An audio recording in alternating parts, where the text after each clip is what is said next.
The day I discovered my retirement fund had been rearranged started like any other Tuesday. I was standing in my kitchen, still in my pajamas, brewing my morning coffee when my phone buzzed. The notification was from my banking app. A transfer of $75,000 had been made from my retirement account to my daughter Olivia's business account. I hadn't authorized it. I hadn't even been consulted. But there it was, alongside a text message from my daughter. "Mom, don't worry about the transfer. James and I talked it over, and this makes the most sense for everyone. We'll explain at dinner on Thursday." Before we jump back in, tell us where you're tuning in from, and if this story touches you, make sure you're subscribed, because tomorrow I've saved something extra special for you. I stood frozen, coffee forgotten, as 35 years of teaching high school English flashed before my eyes. 35 years of careful saving, of brown bagging lunches, of grading papers until midnight and waking at dawn. 35 years of putting my children first, paying for Olivia's private university and supplementing Tyler's apartment rent when he was finding himself in his 20s. All those years, all that sacrifice, and now my own daughter had decided I couldn't be trusted to manage the money I'd earned.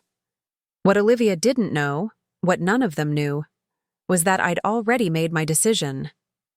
After a lifetime of being Margaret Reynolds, devoted mother, reliable teacher, and accommodating mother-in-law, I was about to become someone else entirely. Someone they wouldn't recognize. Someone I barely remembered myself. I should start by introducing myself. I'm Margaret Reynolds, Maggie to the few friends I still kept in touch with. For 35 years, I taught English literature at Lakeside High School in Michigan, and I loved every minute of it. Well, almost every minute. The paperwork and parent-teacher conferences I could have done without. But seeing a student's eyes light up when they finally understood Shakespeare's meaning or helped a struggling reader find their confidence, those moments made everything worthwhile. I retired 3 years ago at 57, with a modest pension and carefully managed savings. My husband Robert had passed away 7 years earlier, a sudden heart attack that left me a widow far sooner than I'd ever imagined. Our children were grown by then. Olivia, my ambitious daughter who ran her own marketing agency, and Tyler, my son who worked in tech but still hadn't quite found his footing in life. After Robert died, I threw myself into helping my children. When Olivia started her business, I watched Tyler's children 3 days a week so they wouldn't have to pay for childcare.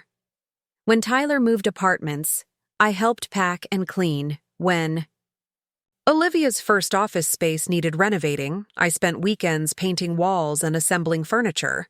I never complained. These were my children, after all. What else would a mother do? My routine settled into a predictable pattern. I volunteered at the Cedar Grove Community Center on Mondays and Wednesdays, teaching adult literacy classes. Tuesdays and Thursdays were for my grandchildren, picking them up from school and keeping them until Olivia or James got home from work. Fridays I met Barb, my former colleague from Lakeside High, for coffee at Copper Kettle Cafe. The weekends were for quilting, a hobby I'd taken up after retirement, but never seemed to have enough time for. Everything changed the day I overheard a conversation between Olivia and her husband James at their home.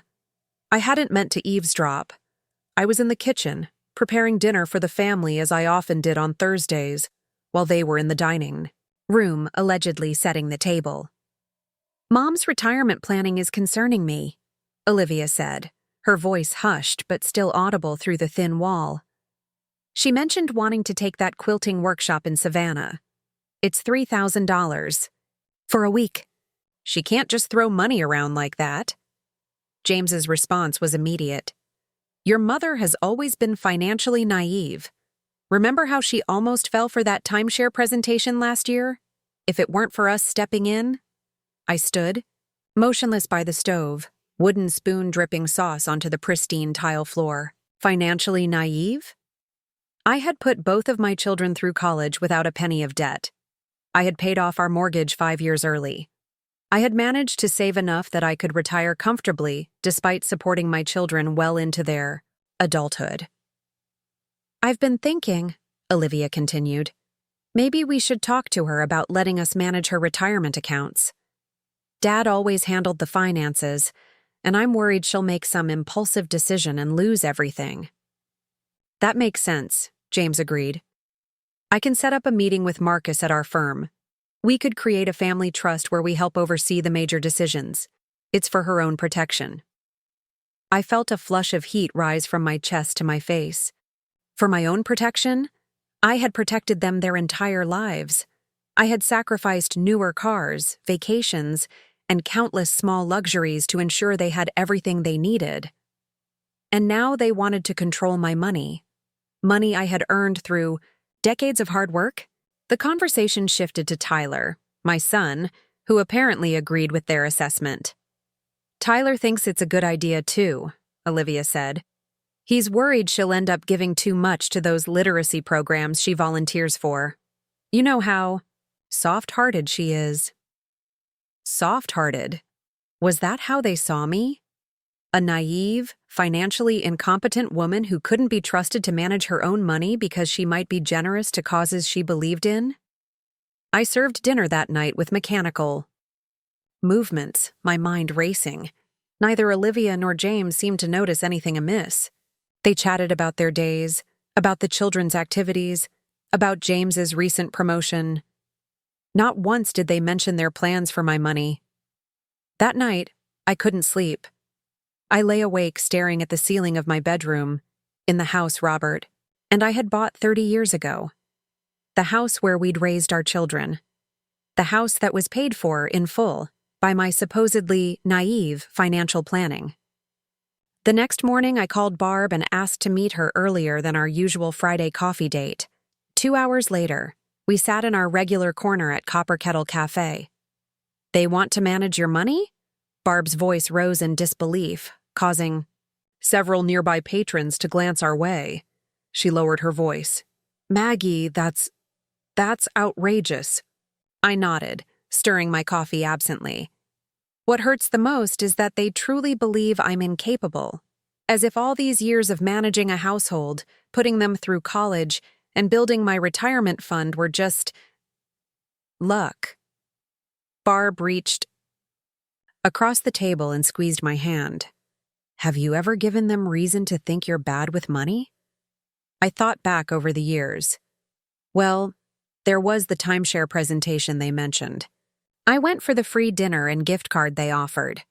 I never intended to buy anything, but Olivia acted like I'd nearly fallen for a scam. I sighed. And I suppose I've always been generous with them, maybe too generous. Being generous doesn't make you financially irresponsible, Maggie. No, but maybe I've created this impression that I'll always prioritize their needs above my own. And now that I want something for myself. "The quilting workshop in Savannah?" Barbie asked. I nodded. "It's been my dream to study with Elizabeth Hartley. She's a master quilter, and this is her last year teaching before she retires. $3,000 is a lot, but I've saved for it specifically." "And you deserve it," Barb said firmly. "You've spent your entire life taking care of everyone else. When do you get to do something just for you?" Her words struck something deep inside me. When indeed? I had been widowed at 50. I had spent the years since then continuing to support my adult children, emotionally and often financially. I had put off travels, hobbies, and personal interests to be available whenever they needed me. The conversation with Barb continued, but my mind was already churning with a realization. I had become invisible in my own life. I was the reliable mother, the helpful grandmother, the supportive mother-in-law. But who was Margaret Reynolds, the woman? Did she even exist anymore? As we were finishing our coffee, Barb asked me a question. That would change everything. "What would you do if you weren't afraid of disappointing them?" I stared at her, momentarily speechless. "What do you mean?" "If you weren't worried about what Olivia or Tyler would think." if you were just living for yourself. Preparing and narrating this story took us a lot of time, so if you are enjoying it, subscribe to our channel. It means a lot to us. Now back to the story. What would you do? The answer came with surprising clarity. I'd take that quilting workshop in Savannah. I'd visit the lake house my parents left me that's been sitting empty because Olivia thinks it's too much maintenance. I'd live my life on my terms. Barb smiled. Then maybe it's time to start doing exactly that. I left the coffee shop with a strange sense of lightness. For the first time in years, I felt a spark of something that had long been dormant. Independence. Self-determination. The right to make my own choices, even if my children disagreed with them. The next week passed in a blur of normal activities. I taught my literacy classes, watched my grandchildren, and met with Barb. I didn't confront Olivia or James about what I'd overheard. Instead, I began quietly taking stock of my financial situation. I met with my own financial advisor, not James's colleague Marcus, but Patricia Williams, a woman who had been handling my investments since before Robert died. Patricia confirmed what I already knew. I was in excellent financial shape. My pension, Social Security, and retirement savings were more than adequate for my modest lifestyle. In fact, she suggested I might consider spending more on personal enjoyment. Most of my clients worry about running out of money, Patricia said with a smile. You're in the enviable position of needing to plan how to use what you have to enhance your life. Armed with this confirmation, I made a decision. I would go to Savannah for the quilting workshop. Not only that, but I would extend my trip to 2 weeks, giving myself time to explore the historic city and surrounding coastal areas. It would be my first real vacation in years, one planned entirely for my own pleasure.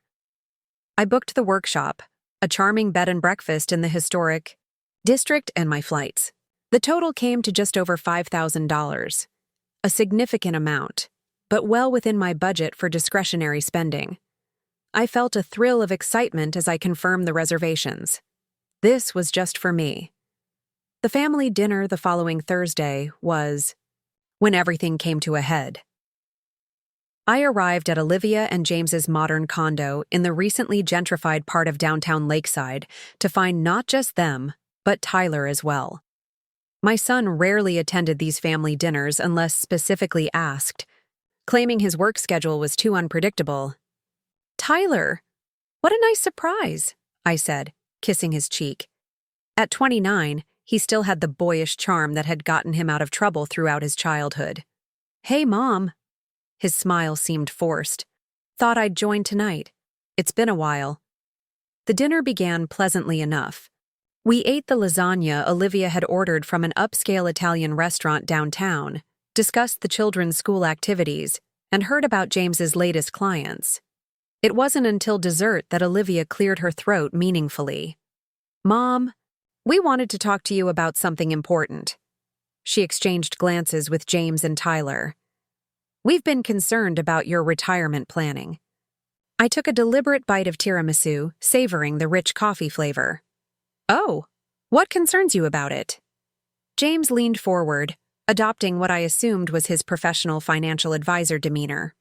Margaret, retirement finances can be complex. With Robert gone, we're concerned about ensuring your long-term security. That's thoughtful of you, I replied mildly. But Patricia assures me I'm in excellent shape financially. Olivia's eyebrows shot up. Patricia? Who's Patricia? Patricia Williams. My financial advisor for the past 12 years. James frowned. I didn't realize you were working with someone. Why haven't you mentioned her before? The question struck me as odd. Why would I need to report my financial management decisions to my son-in-law? It never came up, I said simply. Well, Olivia continued, pushing past the awkward moment, we've been thinking it might be helpful if we created a family trust, something that would protect your assets and ensure they're managed properly. Managed by whom?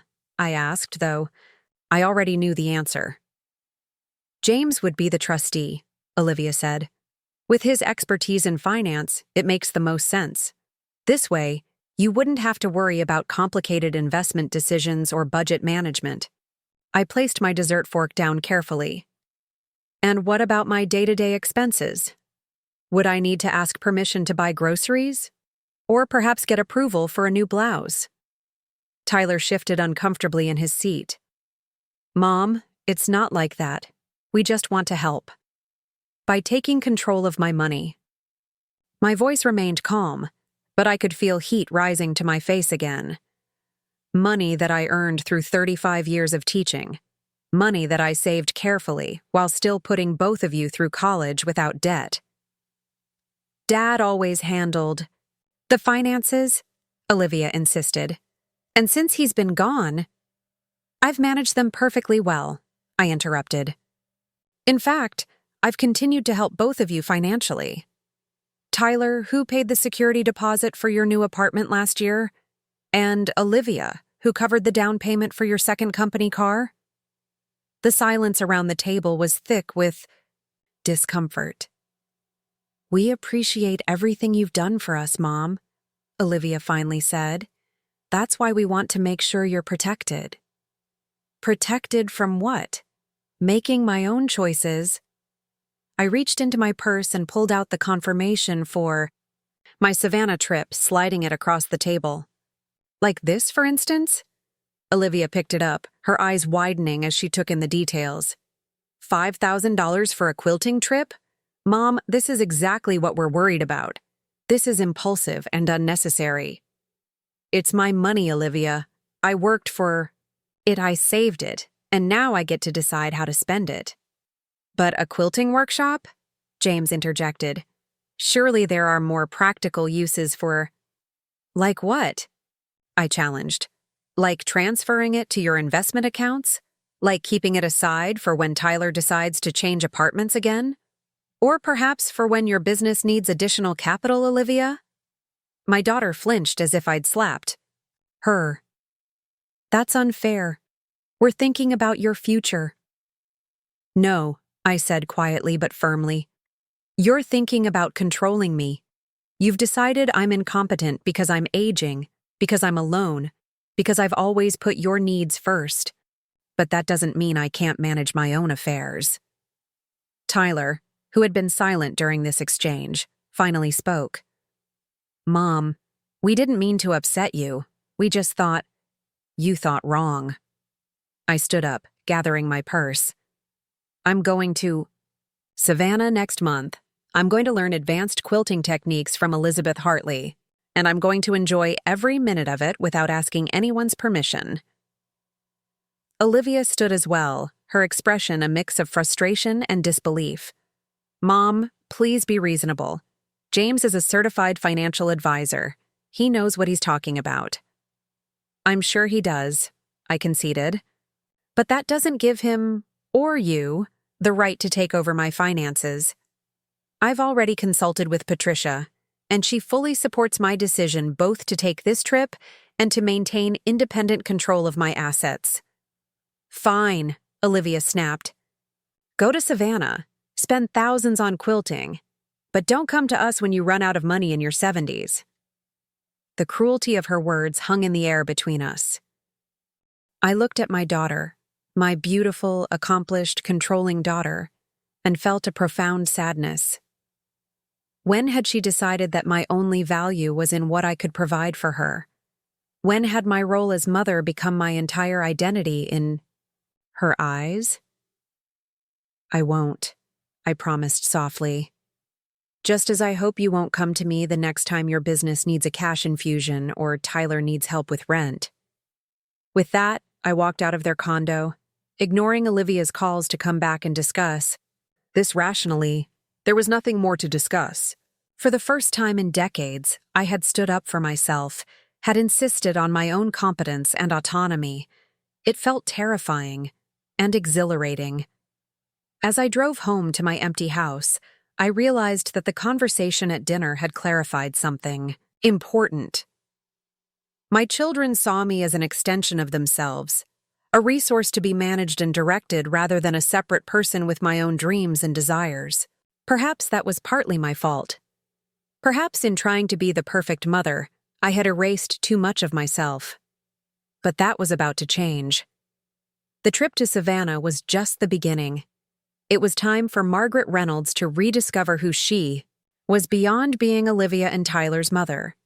It was time to reclaim my life. Little did I know that the real test of our relationship and my newfound independence was still to come. And it would begin with a phone call that would upend everything I thought I knew about my daughter's business and our family dynamic. The drive home from Olivia's condo that night was a blur. Streetlights streaked past my windows like shooting stars as I gripped the steering wheel, my knuckles white. The radio played some pop song I didn't recognize, one of those melodies that Tyler would have known all the words to. I switched it off, preferring the silence. My Tudor-style house sat dark and quiet when I pulled into the driveway. I'd never installed those automatic lights that Olivia kept insisting I needed. "Mom, what if you trip coming home at night?" she'd ask, as if I were already infirm at 60. Tonight, I was grateful for the darkness. It matched my mood. Inside, I kicked off my sensible shoes and poured myself a glass of Merlot, the good bottle I'd been saving for a special occasion. Well, discovering your children think you're incompetent seemed special enough. I carried the wine to Robert's old leather armchair by the window and sank into it, feeling the familiar contours embrace me. The house felt emptier than usual tonight. Not just because I lived alone, but because I suddenly felt alone in a deeper, more profound way. The family I'd centered my life around for decades had just revealed how little they trusted my judgment. How little they respected me as an independent person. I pulled out my phone and opened my banking app, something I'd done routinely for years. My accounts were organized, my bills set to autopay, my retirement funds allocated across several well-performing investments. I thought about James's condescending tone when he talked about complex retirement finances, as if I hadn't been managing them successfully since Robert died 7 years ago. A notification popped up, a reminder that my property taxes for the lake house were due next week. The lake house. Another point of contention with Olivia. My parents had left me their vacation property on Lake Michigan when they passed, a modest but charming 2-bedroom cottage with a wooden dock extending into the clear waters. Olivia had been pushing me to sell it for years. "It's just sitting empty most of the time, Mom," she'd argue. "The maintenance costs are draining your retirement, and you barely use it." What Olivia didn't know was that I paid those taxes and maintenance costs willingly, considering them an investment in memories not yet made. That lake house represented something precious to me: freedom, possibility, a connection to my past, and a hope for my future. I'd planned to spend more time there once I fully retired, maybe even turn it into a small retreat for quilters or writers. I took another sip of wine and made a decision. Tomorrow, I would drive up to the lake house. I hadn't been there in months, and suddenly I needed to see it, to remind myself of what was mine, what I had earned, what I had the right to keep or dispose of as I saw fit. Sleep came fitfully that night. I kept replaying the dinner conversation, thinking of all the things I should have said, all the ways I should have defended myself more eloquently. By morning, I was exhausted, but resolute. I packed an overnight bag, loaded it into my trusty Subaru, and headed north toward Lake Michigan. The drive took just over 2 hours, winding through increasingly rural landscapes until I turned onto the familiar gravel road that led to my property. As the cottage came into view, my breath caught. Even in early spring, before the surrounding trees had fully leafed out, it was beautiful. Weathered cedar shingles, a wide front porch with the swing my father had built, windows that reflected the vast blue of the lake beyond. I parked and sat for a moment, just taking it in. Then I noticed something unexpected. A sleek black BMW parked to the side of the cottage. My heart sank. Only one person I knew drove a car like that: James. Sure enough, as I approached the cottage, the front door opened, and there stood my son-in-law, looking surprised to see me. Behind him was Olivia, her expression shifting quickly from shock to something that looked suspiciously like guilt. "Mom, what are you doing here?" she asked, coming onto the porch. "I own this cottage," I reminded her, climbing the steps. "The better question is, what are you doing here? And how did you get in?" James cleared his throat. "We have a key, remember? You gave one to Olivia years ago in case of emergencies." "Is there an emergency I should know about?" I asked, looking between them. Olivia sighed. "We were just assessing the property. After last night, we thought it might be good to get a realistic idea of what this place could sell for." The casual way she said it, as if my home, my inheritance, was simply an asset to be liquidated, made something shift inside me. A cold clarity replaced the hurt and confusion of the previous night. "You were planning to sell my property without even consulting me?" I kept my voice even, though inside I was trembling with anger. "Not sell it," James interjected quickly. "Just get an appraisal, so we could present you with options." "Options?" I repeated. "Like the option of having you manage my money? Or the option of not going to Savannah?" Olivia had the grace to look uncomfortable. "Mom, you're being unfair. We're trying to help you secure your future." I brushed past them and entered the cottage. Inside was exactly as I'd left it months ago, simple, rustic, with furniture that had been in my family for generations. The large picture window faced the lake, framing a view that had been the backdrop to countless family memories. "My future is secure," I said, turning to face them. "What concerns me is that you seem to believe you have the right to make decisions about my property without my input." "That's not what this is," Olivia insisted, following me inside. "We just want what's best for you." "No," I countered. "You want what's easiest for you.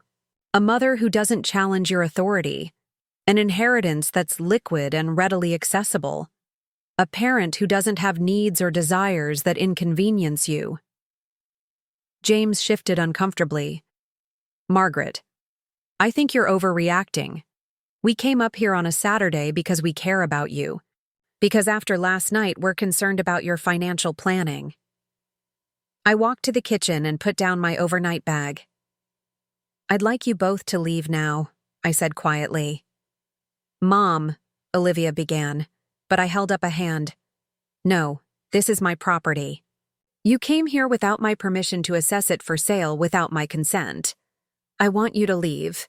We can talk about this another time when I'm ready." After they reluctantly departed, their BMW crunching down the gravel drive, I sat on the porch swing and let the tears come.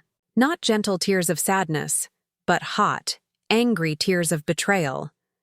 How dare they? How dare they treat me as if I were already incapacitated, already incapable of managing my own affairs? I spent the weekend at the lake house, cleaning, organizing, and thinking. By Sunday evening, I had made several decisions. First, I changed the locks. If Olivia and James felt entitled to enter my property without permission, they could no longer be trusted with a key. Second, I called Patricia, my financial advisor, and scheduled a meeting for Monday morning. Third, I made a list of all the financial support I had provided to my children over the years, since they had become adults. The list was longer than I expected. Beyond the major expenses like college tuition and help with down payments, there were countless smaller contributions. The time I'd paid Tyler's car insurance for 6 months when he was between jobs. The money I'd given Olivia for a new office computer when her business was just starting. The countless dinners I'd prepared, gifts I'd purchased, and grandchildren I'd watched without compensation. Not that I had ever wanted to be paid for being a grandmother. That wasn't the point.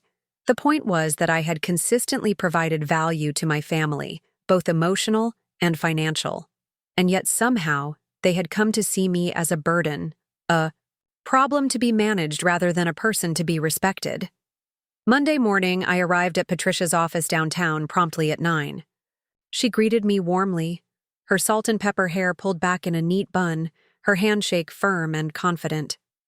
"Maggie, it's good to see you. What can I help you with today?" she asked as we settled into the comfortable chairs in her office. I took a deep breath.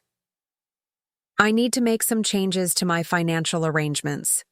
Specifically, I want to ensure that my children cannot access or control my assets without my explicit consent." Patricia's eyebrows rose slightly, but she maintained her professional demeanor. "I see. Has something happened to prompt this concern?" Over the next half hour, I explained the situation, the conversation I'd overheard, the disastrous dinner, and finding Olivia and James at my lake house without permission. Patricia listened attentively, occasionally making notes. "First of all," she said when I'd finished, "let me reassure you that your financial position is excellent. You've managed your money prudently since Robert's death, and your current spending and investment patterns are entirely sustainable." "Thank you," I said, relief washing over me at this confirmation. "But I'm concerned about what might happen if I become ill or actually do become unable to manage my affairs someday." Patricia nodded. "That's a legitimate concern, one all my clients face eventually. But there are ways to protect yourself while still maintaining control now." We spent the next hour reviewing my options. Patricia recommended updating my will and creating both a financial power of attorney and a healthcare directive. The key was to be specific about when and how my children could step in. Only in clearly defined circumstances of incapacity, verified by medical professionals. You might also consider appointing someone other than your children as your financial power of attorney, Patricia suggested. Someone you trust who doesn't have a potential conflict of interest.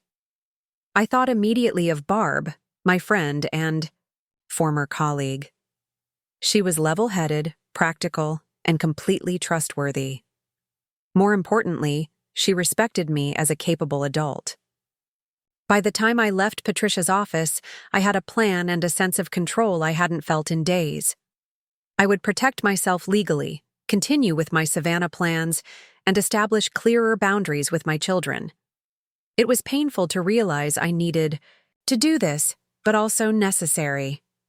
My next stop was a locksmith, where I arranged for the locks on my primary residence to be changed as well. It felt like an extreme step, but after finding James and Olivia at the lake house, I couldn't shake the feeling that they might take similar liberties with my main home if they thought it was for my own good. As I was leaving the locksmith shop, my phone rang. It was Tyler, which was unusual for a Monday morning. Typically, he didn't surface until afternoon on his days off. "Mom?" His voice sounded strained. "Where are you?" "I stopped by the house, but you weren't home." "I'm running errands," I said, not feeling the need to elaborate. "Did you need something?" "Yeah, can we meet for lunch?" "There's something I want to talk to you about." I checked my watch. It was nearly noon, and I hadn't eaten since early morning. "All right. How about the copper kettle in 30 minutes?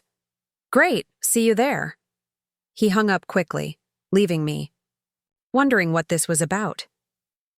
Had Olivia sent him as an emissary to smooth things over? Or did he have his own agenda? The copper kettle was busy with the lunch crowd when I arrived, but I spotted Tyler already seated in a booth near the back. He was hunched over his phone, his dark hair falling across his forehead in a way that made him look younger than his 29 years. As I approached, I noticed the tension in his shoulders, the way he kept glancing toward the door. "Tyler," I said, sliding into the booth across from him. "This is a nice surprise. You're usually not even awake at this hour." He managed a weak smile. "Yeah, well, things change." He fidgeted with his silverware, arranging and rearranging the fork and knife. "Listen, Mom, about the other night at Olivia's." "Yes?" I prompted when he trailed off. "I just want you to know that I don't totally agree with how they approached things. It was heavy-handed, and they shouldn't have gone to the lake house without telling you. I studied my son's face. There was genuine discomfort there, but also something else, a nervousness that seemed out of proportion to the conversation. "Thank you for saying that," I said cautiously. "But I get the feeling there's more to this lunch than an apology." Tyler sighed, running a hand through his hair. "Look, Olivia's really upset. She thinks you're being irrational about the financial stuff, and now with changing the locks. It's escalating in a way that's not good for anyone." I changed. "The locks because I found them in my property without permission," I pointed out. "That's not irrational. That's setting a boundary." I know. He held up his hands in a placating gesture. "But maybe there's a compromise? Some way we can all feel comfortable with how things are handled?" Before I could respond, a server arrived to take our orders. I chose a chicken salad, while Tyler ordered the most expensive item on the menu, a steak sandwich with truffle fries. I also noticed him eyeing the craft beer list before reluctantly asking for water. Once the server left, I leaned forward. "Tyler, what's really going on? This doesn't feel like it's just about Olivia being upset." He fidgeted again, not meeting my eyes. "I kind of need a favor, Mom." And there it was. I waited, saying nothing. "My rent is going up next month. Like, way up. The landlord's selling the building, and the new owners are raising rates by 40%. I don't have the money for the increase, and finding a new place would mean a security deposit, first and last month's rent." He trailed off, finally, looking at me with that same expression he'd used since childhood when he wanted something. "I was hoping maybe you could help out, just until I get a raise or find somewhere cheaper." The irony wasn't lost on me. Just days after my children had questioned my financial competence, here was my son asking me for money, again. "How much are we talking about?" I asked, keeping my voice neutral. "About 2,000 for the next few months," he admitted. "I know it's a lot, but it would really help me out of a jam." Our food arrived, and I took a moment to arrange my napkin, gather my thoughts. Tyler immediately dove into his steak sandwich, as if afraid it might disappear if he didn't eat it quickly enough. "Tyler," I said finally, "do you remember the conversation at Olivia's the other night, about how you all thought I couldn't manage my own money?" He paused mid-bite, looking uncomfortable. "That was more Olivia and James's thing. I just went along with it." "You went along with it," I repeated. "Just like you went along with them when they suggested I sell the lake house.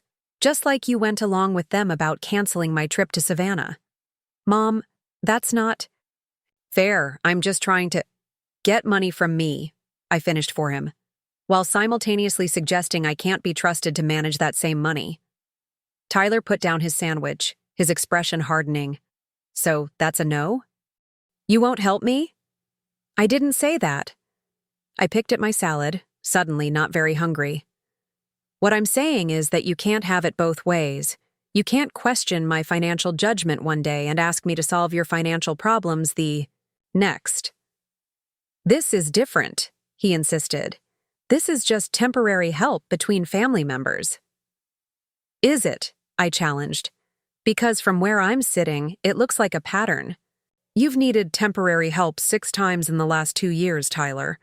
At what point does it stop being temporary and start being a subsidy?" His face flushed. "Wow. Okay. So you're keeping score now? Tallying up every little thing you do for your kids?" "Not every little thing," I corrected. "Just the financial support that apparently makes me incompetent when I spend it on myself, but generous when I spend it on you."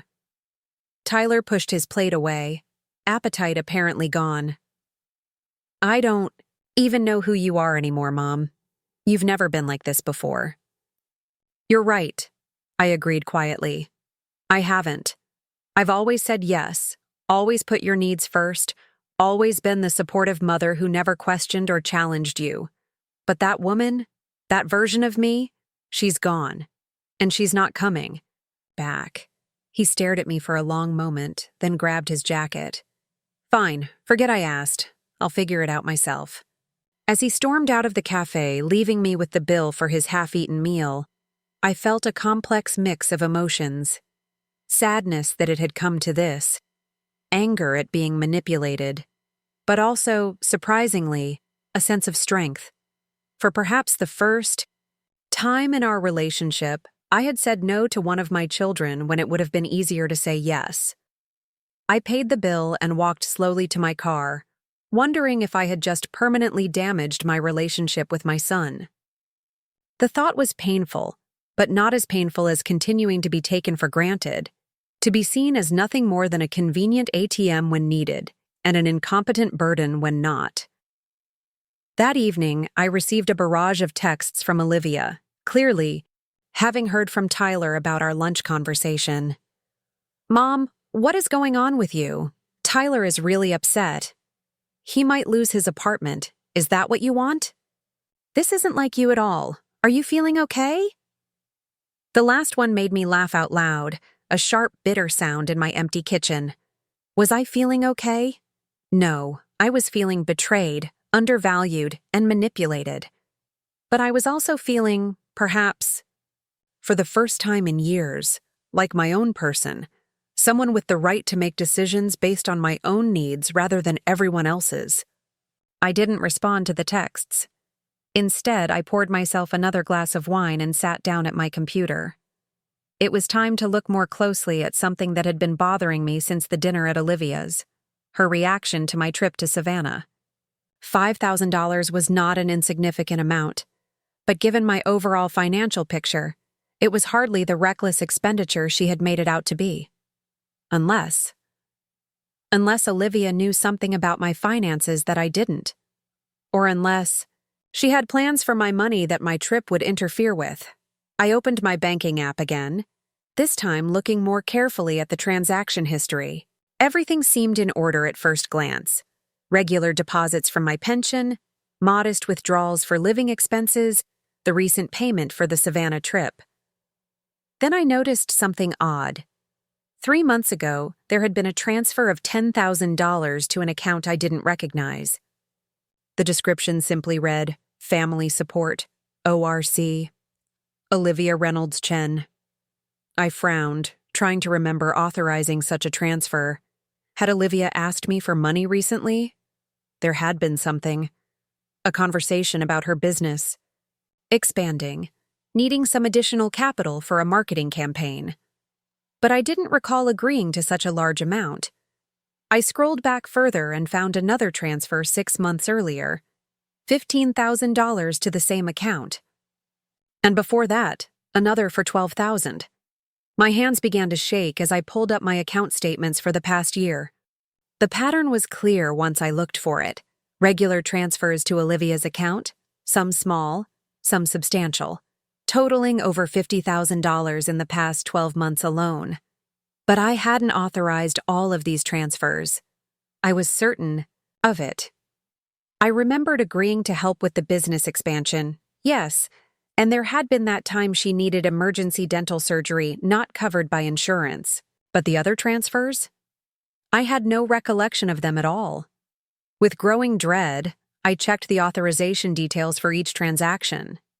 Most had been initiated online, using my credentials.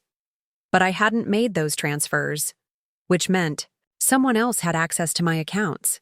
The realization hit me like a physical blow. Olivia had my banking passwords. Somehow, she had obtained my login information and had been making transfers to her own accounts without my knowledge or explicit consent. No wonder she was so opposed to me spending money on the Savannah trip. No wonder she wanted to create a family trust that would give them even more control over my assets. They weren't protecting me from financial mismanagement. They were protecting their access to my money.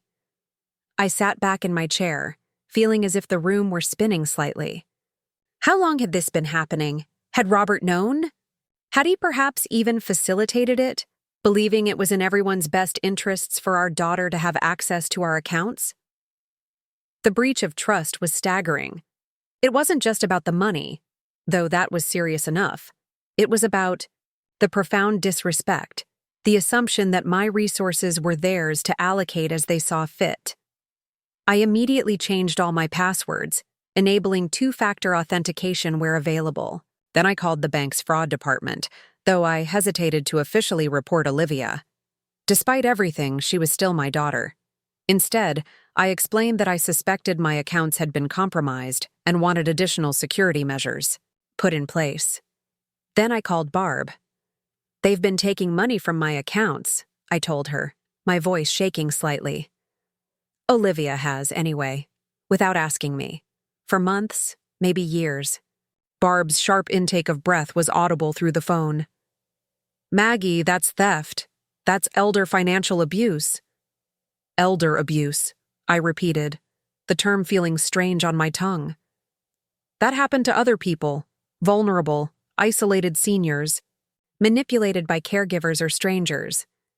Not to independent, capable women like me, not by their own children." "Have you called the police?" Barb asked. "No," I admitted. I can't do that to her. Not yet, anyway. I need to confront her first, understand why she thought this was acceptable.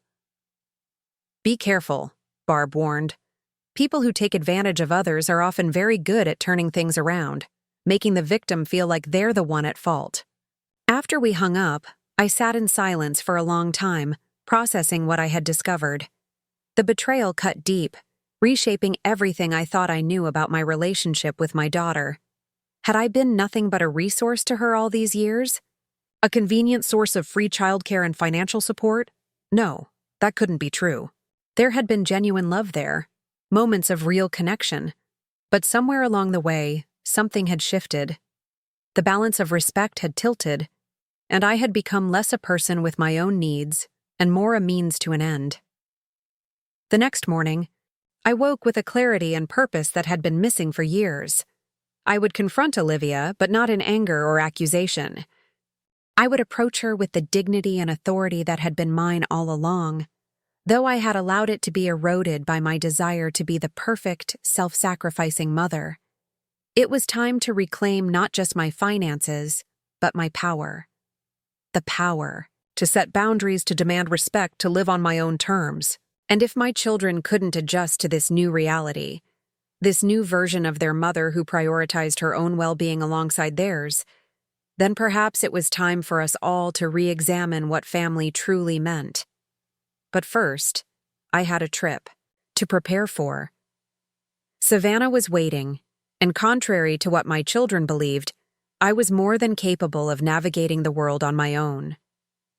The morning I planned to confront Olivia dawned bright and clear, the kind of spring day that normally would have lifted my spirits. I dressed carefully, choosing a tailored navy blazer over a cream blouse and my good slacks. Professional attire, armor of a sort.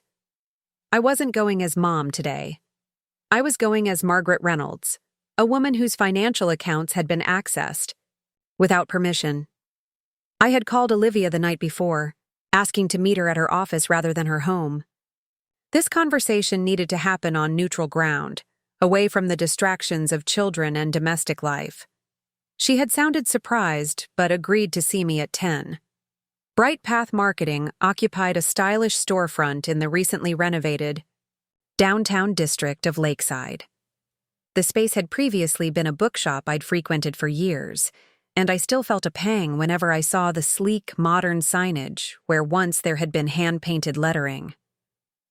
I parked my Subaru between a Range Rover and a Tesla, the vehicles of choice for the new wave of professionals revitalizing our once industrial town. Taking a deep breath, I gathered the folder containing printouts of all the unauthorized transfers and walked into the office. The reception area was minimalist and trendy, all glass and polished concrete. A young woman with purple-tipped hair looked up from behind a curved desk. "Welcome to Bright Path Marketing. Do you have an appointment?" "Margaret Reynolds to see Olivia Chen," I said, trying to keep my voice steady. The receptionist's eyes widened slightly in recognition. "Oh, you're Olivia's mom. She mentioned you'd be stopping by. Let me just tell her you're here." I bristled at being identified primarily as Olivia's mom, rather than as a person with my own identity, but I simply nodded and took a seat on one of the angular couches that looked more like sculpture than furniture. A few minutes later, Olivia emerged from a glass-walled conference room, dressed impeccably in a charcoal suit with heels that made her tower over me. Her smile seemed genuine as she approached. "Mom, this is a nice surprise. I didn't expect to see you until Sunday dinner." She leaned in to kiss my cheek, her familiar perfume, something expensive I'd given her for Christmas, enveloping me momentarily. "I need to speak with you privately," I said, not returning her warm greeting. "Is there somewhere we can talk?" Her smile faltered slightly. "Of course. My office is just down the hall." I followed her through the open workspace, where a dozen young employees sat at long tables, headphones on, staring intently at computer screens. Olivia's office was at the far end, a corner space with floor-to-ceiling windows overlooking the river. "Can I get you some coffee? Tea?" she offered as she closed the door behind us. "No, thank you. This won't take long." I remained standing, though she gestured toward a chair. Olivia's expression shifted from confusion to wariness. "Mom, what's going on? Is this about Tyler? Because I think you're being a bit harsh with him about the rent situation. He's really struggling and—" "This isn't about Tyler," I interrupted. "It's about this." I opened my folder and placed the bank statements on her desk, with the unauthorized transfers highlighted in yellow. Olivia glanced down, then back, up at me, her face impressively neutral. "What am I looking at?" $57,000 in transfers from my accounts to yours over the past year," I said flatly. "Transfers I never authorized." She didn't flinch, didn't look away. After a moment, she sighed and sat down in her ergonomic chair. "Mom, we've talked about this. You agreed to help with the business expansion." "I agreed to a one-time investment of $10,000, I corrected. "Not ongoing withdrawals from my accounts." "How did you get my passwords, Olivia?" She had the grace to look slightly uncomfortable. "Dad gave them to me before he died. He thought it was important that someone could access your accounts if something happened to you." The revelation hit me harder than I expected. Robert had given our daughter access to my financial accounts without telling me. My late husband, who I had trusted completely, had made this decision without my knowledge or consent. "And did your father also tell you to help yourself to my money whenever you pleased?" My voice shook slightly, but I kept my gaze steady. "That's not fair," Olivia protested. "I've only used the money for legitimate purposes. The business needed capital injections to grow. The marketing campaign that brought in our biggest client cost $20,000, money well spent that has returned to us tenfold. And there were the children's education funds, which Dad always said were a priority. Education funds I would have gladly contributed to if asked," I pointed out. "But you didn't ask, Olivia. You took, without permission. Do you understand that what you've done is legally considered theft?" She flinched at the word. "Mom, that's absurd. We're family. I've always handled financial matters for the family. Dad trusted me with this responsibility." "Your father is gone," I said quietly. "And while he was alive, it was his choice to share financial decisions with you.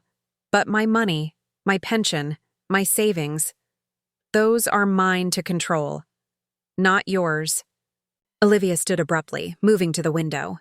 "I don't understand why you're making such a big deal about this now. For 7 years, this arrangement has worked perfectly well. You've never complained before." "Because I didn't know before," I said, incredulous at her casual dismissal of what she'd done. "Olivia, look at me."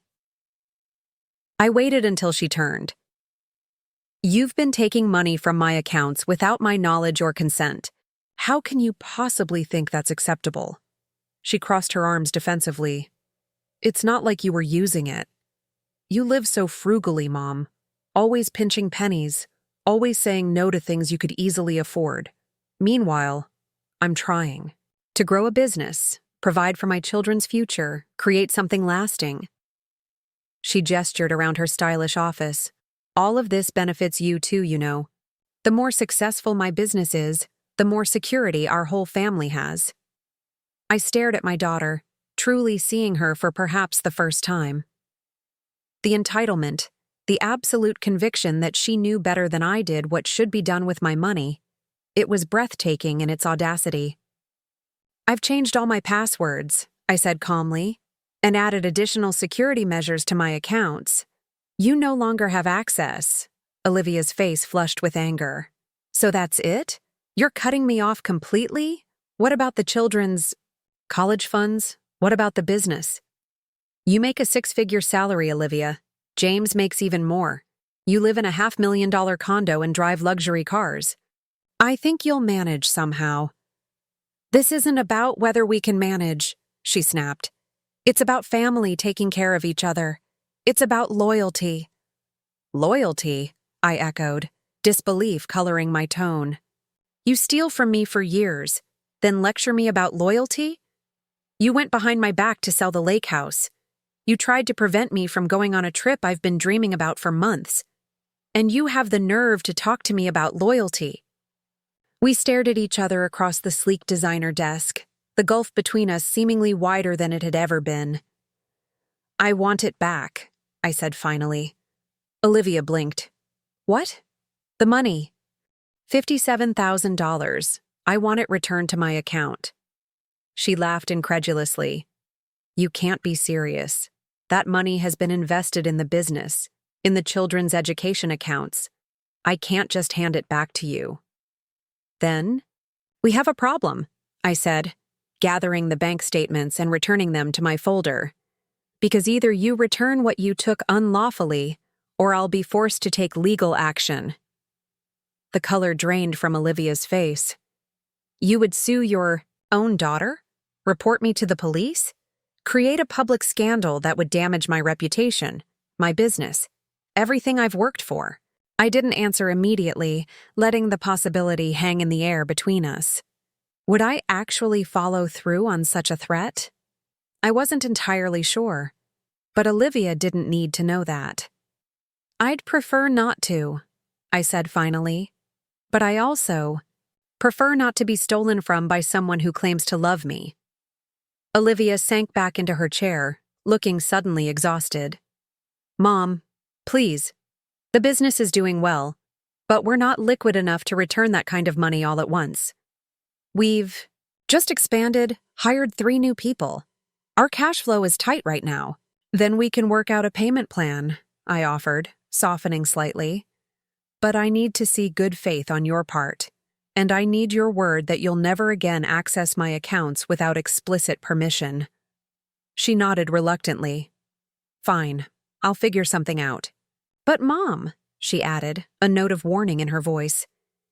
If you pull financial support completely, it won't just affect me. Tyler relies on you more than you know. And the grandchildren. Don't! I cut her off sharply. Don't use the children as leverage. That's beneath you, Olivia. She had the grace to look ashamed. I'm just saying there will be consequences for everyone if you suddenly change the family financial dynamics.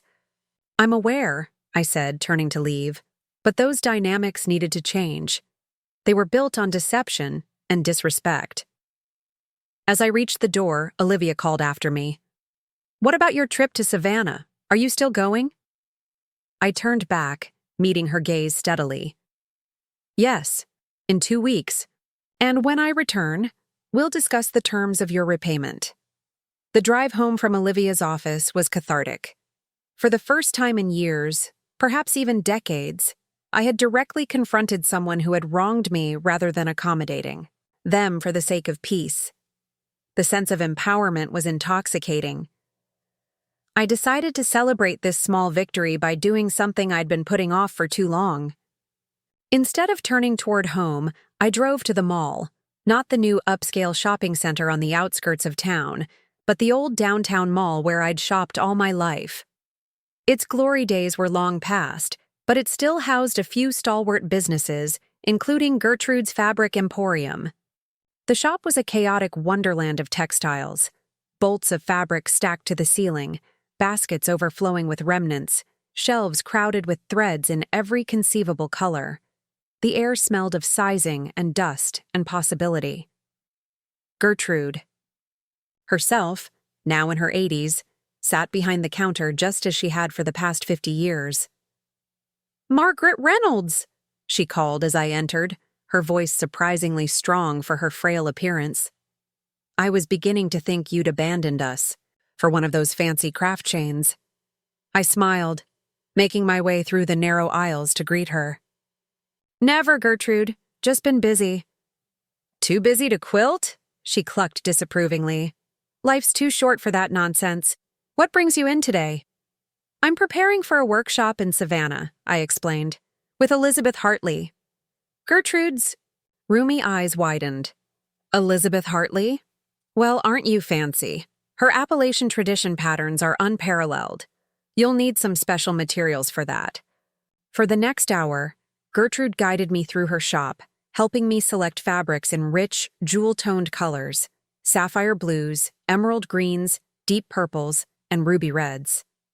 These weren't my usual safe, neutral choices. These were bold, vibrant textiles that made a statement. "You sure about these colors, Margaret?" Gertrude asked as she cut a particularly vivid piece of batik. "They're a bit louder than your usual palette." "I'm sure," I said firmly. "It's time for something different." By the time I left the shop, I had spent over $300 on supplies, an amount that would have seemed extravagant just weeks ago. But today, it felt like an investment in myself, in a passion I had kept on the back burner for too long. At home, I spread my new purchases across the dining room table, admiring the interplay of colors and patterns. This would be the start of something new. Not just a quilt, but a new chapter. A chapter where Margaret Reynolds put her own desires at the forefront sometimes, without guilt or hesitation.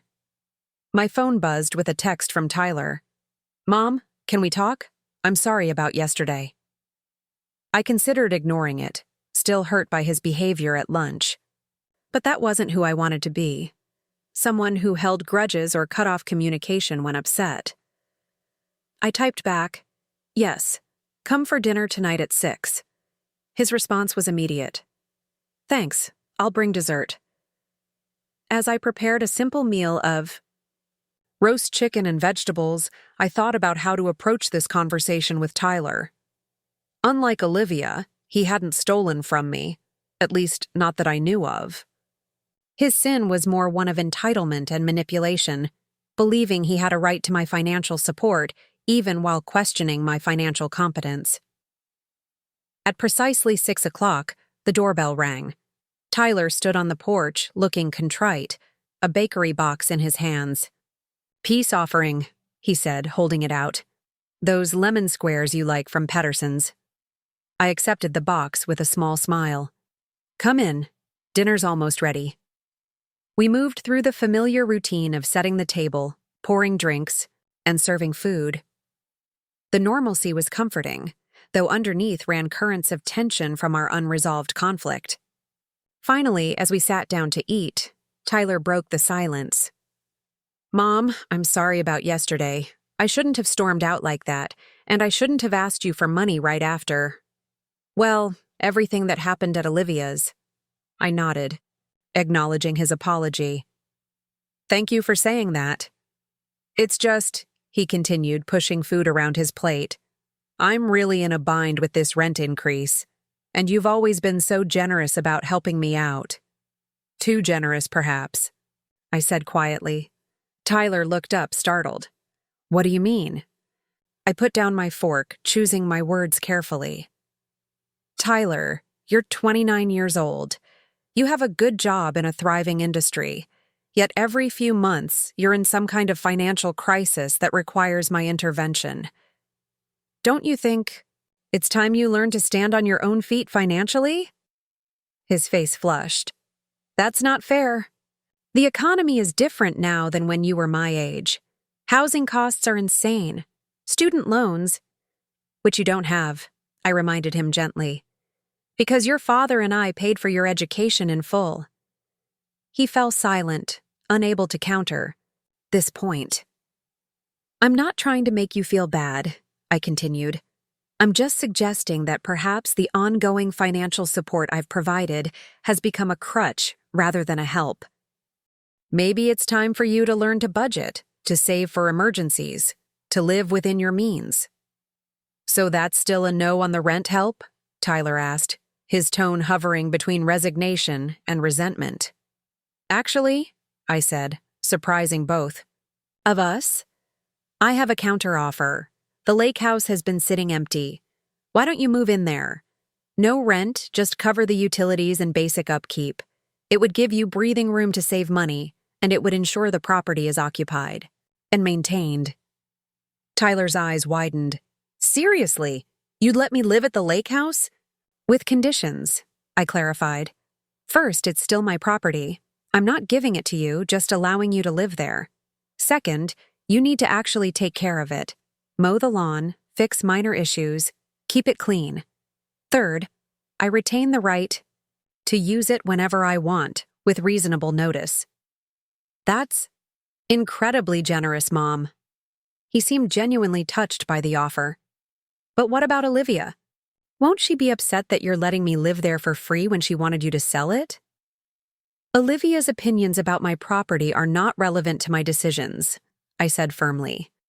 And yes, she might be upset, but that's for her to manage, not me.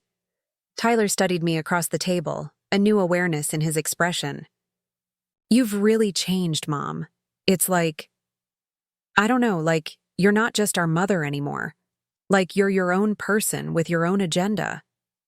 I smiled, touched by his inadvertent insight. I've always been my own person, Tyler. I just lost sight of that for a while, trying to be everything for everyone else.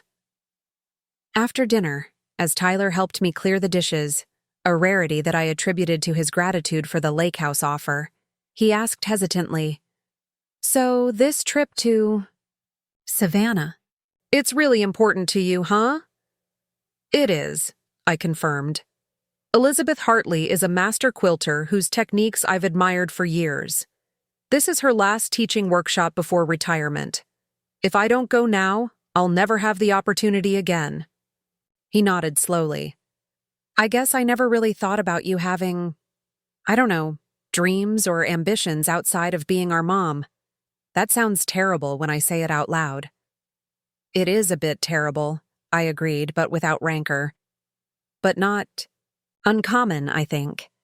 Children often struggle to see their parents as complete human beings with their own internal lives. Later, after Tyler had left with promises to visit the lake house that weekend to assess what he'd need to move in, I sat in my quilting corner, a small sunroom at the back of the house that I'd converted into a crafting space. The new fabrics I'd purchased were still spread out on the dining table, but here, in my personal space, were the projects already in progress. I ran my fingers over a half-completed quilt in subdued tans and creams, colors chosen not to draw attention, not to make a statement. Just like I had been for so many years, present but unobtrusive, supportive but not demanding, giving but rarely taking. The thought made me reach for my scissors. In one decisive motion, I began cutting into the quilt, removing an entire section of the bland, forgettable pattern. Then I gathered some of my new fabrics, a vibrant indigo, a fiery orange, and began piecing them into the gap I had created. The contrast was shocking, almost discordant. The new colors seemed to vibrate against the quiet background, demanding attention. It was a risk, this dramatic alteration to a nearly finished piece. It might ruin the quilt entirely, or it might transform it into something unexpected and wonderful. Either way, it would no longer be forgettable. Just like me. The following days passed in a flurry of activity as I prepared for my trip to Savannah. I took my sewing machine in for servicing, organized my tools and materials, and packed and repacked my suitcase multiple times.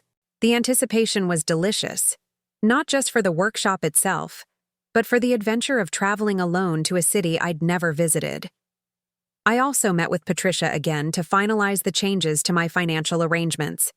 She had prepared a new will, powers of attorney, and healthcare directives that clearly defined when and how my children could make decisions on my behalf, essentially, only if I were medically declared incapacitated. I had also decided to take her suggestion and appointed Barb as my financial power of attorney rather than either of my children. "They'll be upset about this," Patricia warned as I signed the documents. "I know," I acknowledged. "But recent events have made it clear that there's a conflict of interest in having them manage my finances." Patricia nodded understanding. "Have you told them yet about what Olivia did? The unauthorized transfers?" "Only Olivia herself. I haven't told Tyler or anyone else in the family." "You might want to consider doing so," Patricia advised. "Not to cause division, but so that everyone understands why you're making these changes. Otherwise, Olivia may control the narrative." She had a point, but the thought of exposing Olivia's actions to the rest of the family felt like a betrayal. Despite everything, she was still my daughter, and I didn't want to damage her relationship with her brother or undermine her standing in the family. "I'll think about it," I promised. 3 days before my scheduled departure for Savannah, I received a call from an unfamiliar number. When I answered, a man's voice I didn't recognize asked, "Is this Margaret Reynolds?" "Yes, it is. Who's calling?" "Mrs. Reynolds, my name is Daniel Wright. I'm the bankruptcy trustee assigned to the Chapter 7 filing for Pinnacle Advertising." The name meant nothing to me. "I think you have the wrong number, Mr. Wright. I don't have any connection to a company called Pinnacle Advertising." There was a pause. "Your daughter is Olivia Chen, correct? Owner of Bright Path Marketing?" A sense of foreboding washed over me. "Yes, that's right." "Mrs. Reynolds, Pinnacle Advertising was Bright Path's largest client. They filed for bankruptcy last week, which means the outstanding invoices owed to your daughter's company, approximately $120,000, are now subject to the bankruptcy proceedings. It's unlikely Bright Path will recover more than pennies on the dollar, if anything." I sat down heavily on the nearest chair. "I see. And you're calling me because Ms. Chen listed you as a potential investor or loan guarantor for the company. In situations like this, family members sometimes step in to provide emergency funding. I'm calling all the names on her list as a courtesy to let them know about the situation before they commit any funds." A potential investor? Olivia had put my name on a list without even asking me? The presumption was staggering. "Thank you for the information, Mr. Wright," I said, keeping my voice level despite my inner turmoil. "I appreciate the call." After hanging up, I sat in silence for several minutes, processing what I'd just learned. Olivia's business was in serious trouble. Her largest client had gone bankrupt, leaving a massive hole in her company's finances. No wonder she had been so upset about me cutting off access to my accounts. No wonder she'd been pushing for a family trust that would give her more control over my assets. She was desperate for money. My first instinct was to call her immediately, to offer help, to do whatever I could to save her business. The maternal pull to protect my child from hardship was powerful, almost overwhelming. But then I thought about the unauthorized transfers, the attempt to sell my lake house behind my back, the condescending way she and James had discussed my financial competence. And I hesitated. Would bailing Olivia out now actually help her in the long run? Or would it just reinforce the dynamic where I sacrificed my needs for hers, where my resources were seen as an extension of her own? Before I could decide what to do, my phone rang again. This time it was Olivia herself. "Mom," she said without preamble, her voice tight with stress, "I need to talk to you. It's urgent. Can I come over?" "Is this about Pinnacle Advertising's bankruptcy?" I asked directly. There was a sharp intake of breath on the other end of the line. How did you know about that? The bankruptcy trustee called me. Apparently, I'm on your list of potential investors. He shouldn't have done that, Olivia muttered. I was going to explain everything myself. Well, now you don't have to. Yes, you can come over. I'll be home all afternoon. An hour later, Olivia's BMW pulled into my driveway. She looked markedly different from when I'd seen her at her office. Her hair was pulled back in a hasty ponytail, her face bare of makeup, her clothing casual to the point of disheveled.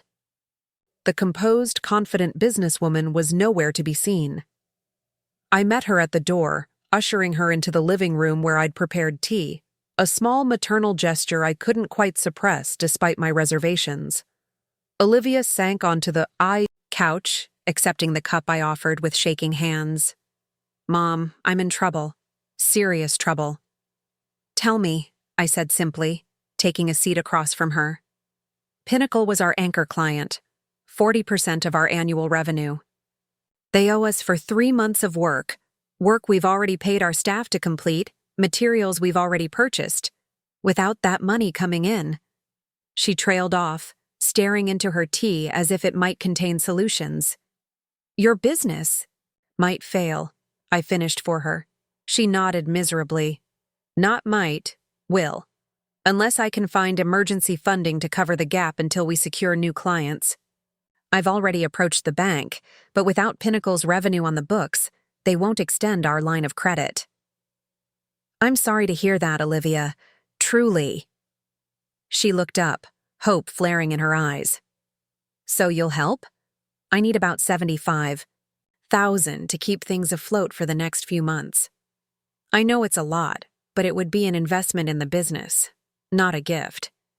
I'd pay you back with interest once we're stable again.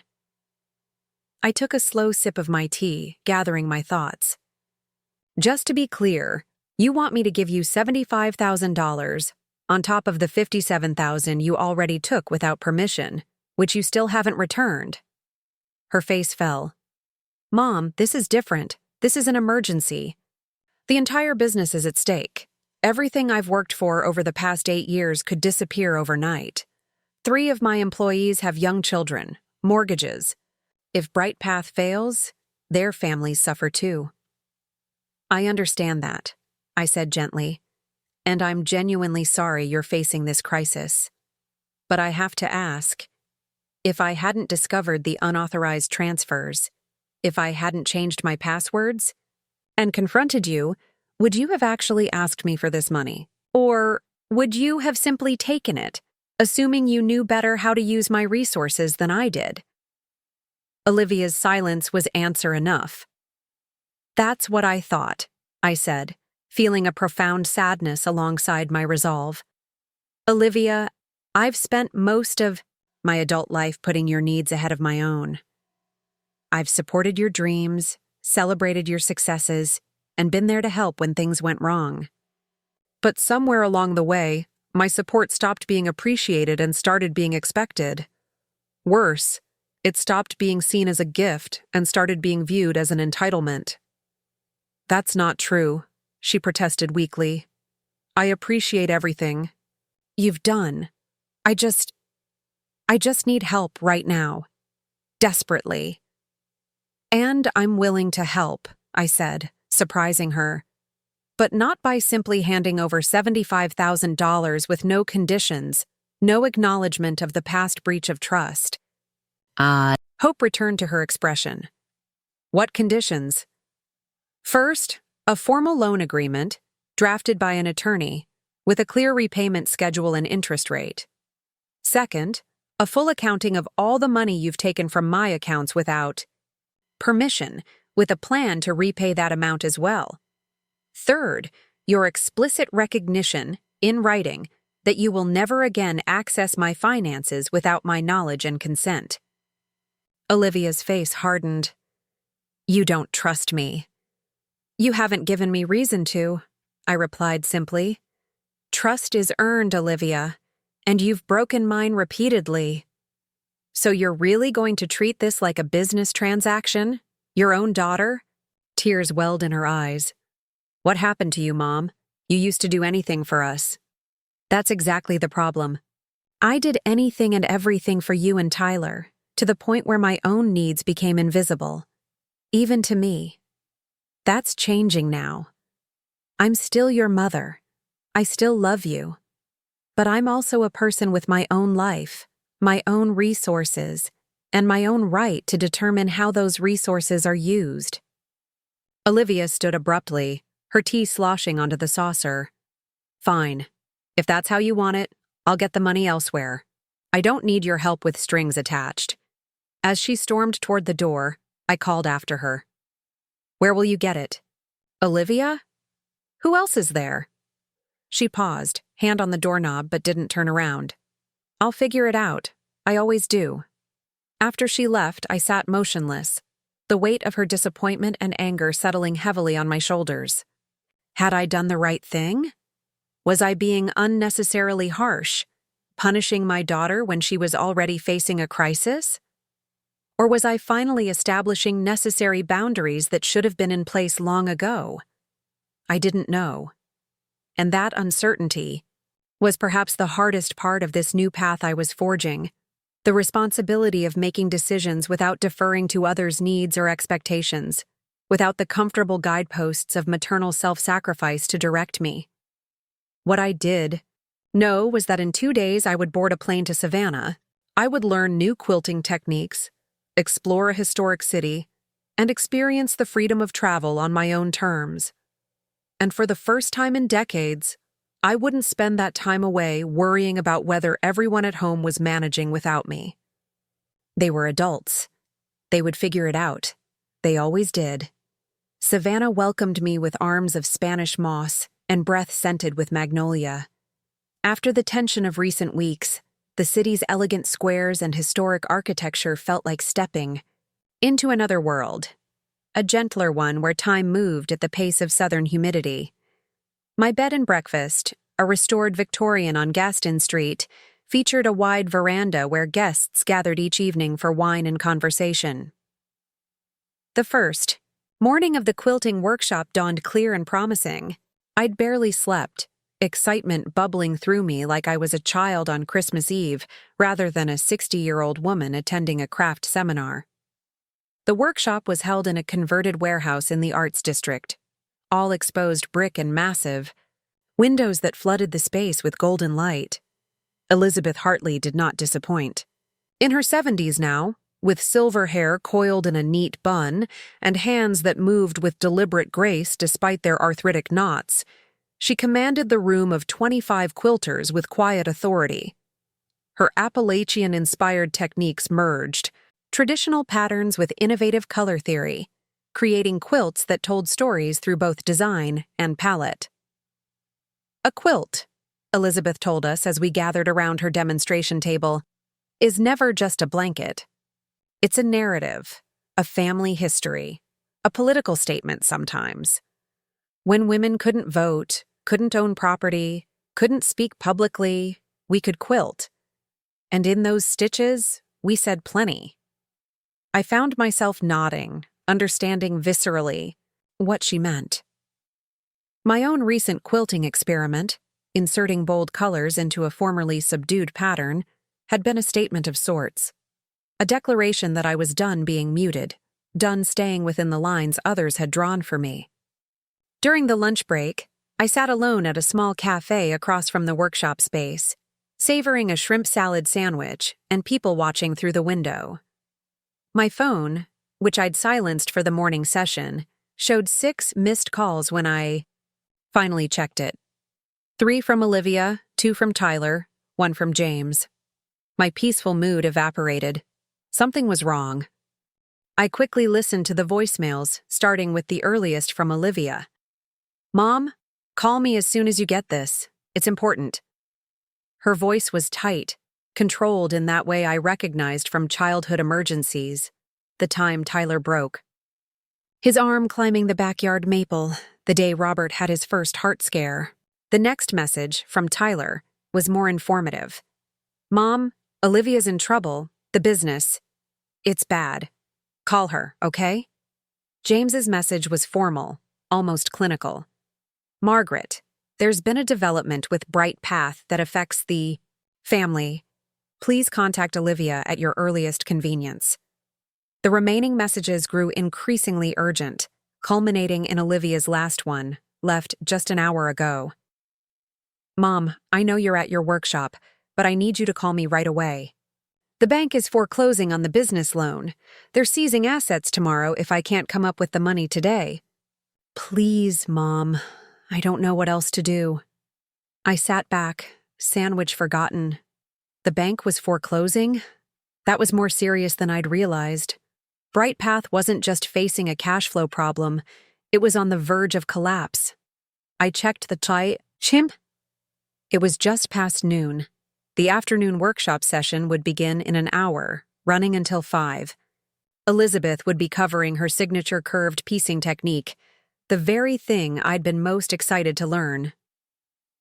With a sigh, I dialed Olivia's number. She answered on the first ring. Mom, thank God. I've been trying to reach you all morning. I was in a workshop, I said, stating the obvious. What's happening, Olivia? She took a shaky breath. The bank called yesterday. With Pinnacle's bankruptcy, they've reassessed our loan risk and called in the entire business line of credit. We have until close of business today to pay it off. In full, or they'll begin seizing assets tomorrow. Computers, office furniture, everything. We won't be able to operate. How much? I asked, already knowing I wouldn't like the answer. 140,000, she said, her voice small. I nearly dropped the phone. $140,000? Olivia, that's more than twice what you asked me for before. I know, she admitted. I didn't tell you the full extent of the problem. I thought I could manage it without involving you that deeply, find other investors, or get an extension from the bank. But nothing's worked out. Everyone's too concerned about Pinnacle's bankruptcy and how it affects our viability. I closed my eyes, suddenly exhausted. And you want me to give you this money? Loan, she corrected quickly. A loan with all. The formal agreements you wanted. I'll sign anything, agree to any terms. I just need to save the business, Mom. 15 people depend on Bright Path for their livelihoods. The waitress approached with the check, and I waved her away, needing more time. Even if I wanted to help Olivia, I don't have $140,000 liquid. Most of my money is in retirement accounts, investment funds. I can't just withdraw it all without significant penalties. What about a home equity loan? She pressed. Your house is paid off. You could easily get approved. I felt a flare of indignation. You want me to mortgage my home to save your business? The home I've owned outright for 15 years? It wouldn't be forever, she insisted, just until the business recovers. With Pinnacle gone, we're pursuing several new client leads. One is practically guaranteed. They've verbally committed, just haven't signed the contract yet. If they've verbally committed, why won't the bank extend your deadline? She hesitated. Because the client is a bit unconventional. It's a cannabis dispensary chain. They're fully legal in our state, but some financial institutions are still wary of the industry. The bank doesn't consider them a reliable income stream yet. I pinched the bridge of my nose, feeling a headache forming. Olivia, I'm sorry about your business troubles, truly. But I'm not putting my house at risk. Not even for you. Then what about the lake house? She asked, desperation edging into her voice. You could sell it or take out equity against it. It's just sitting there most of the time anyway. Actually, it's not, I countered. Tyler is moving in this weekend. We've already arranged it. The silence on the other end of the line was profound. Finally, Olivia spoke, her voice glacial. You're letting Tyler live in the lake house for free, but you won't help save my business? My entire career, everything I've built, could disappear. Overnight, and you're worried about your quilting workshop. That's not fair, I began, but she cut me off. No, what's not fair is that you've always favored Tyler. Always. He's irresponsible, chronically unemployed or underemployed, and yet you reward him with a free house while my business goes under. How is that fair, Mom? I stood up, fishing cash from my wallet to leave on the table. I'm not having this conversation right now, Olivia. You're upset, and I understand why. But I've made my position clear. I won't put my home at risk, and I've already promised the lake house to Tyler. Fine, she snapped. Enjoy your quilting. While my life falls apart, I hope it's worth it. She hung up before I could respond. I stood there in the small cafe, phone in hand, torn between guilt and resentment. Was I being selfish? Should I cancel the rest of the workshop, fly home, and try to help Olivia salvage her business? But how? Even if I wanted to, I didn't have the resources she needed without jeopardizing my own security. And after discovering her unauthorized transfers, I was reluctant to entangle my finances with hers any further. I glanced at my watch. 20 minutes until the afternoon session began. With a heavy heart, I made my decision. I would stay, complete the workshop as planned, and deal with the fallout when I returned home. Rushing back now wouldn't change the fundamental problems, and it would mean sacrificing something I'd looked forward to for months. As I walked back to the workshop space, my phone buzzed with a text from Tyler. Did Olivia reach you? She's freaking out about the business. I typed back, yes, we spoke. There's nothing I can do to help with the amount she needs. His response came quickly. That's what I figured. Don't worry about it, Mom. Enjoy your trip. We'll handle things. Here. Handle things? What did that mean? I almost called him, but decided against it.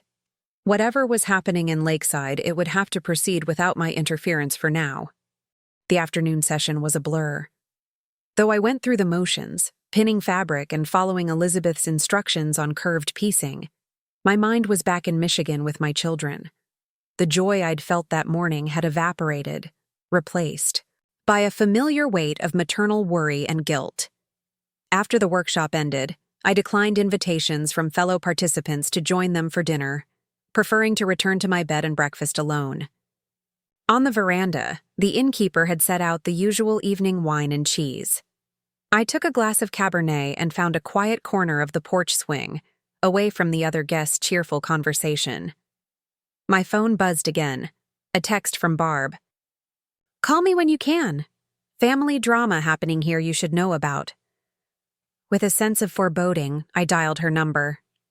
Maggie, she answered immediately. How's Savannah?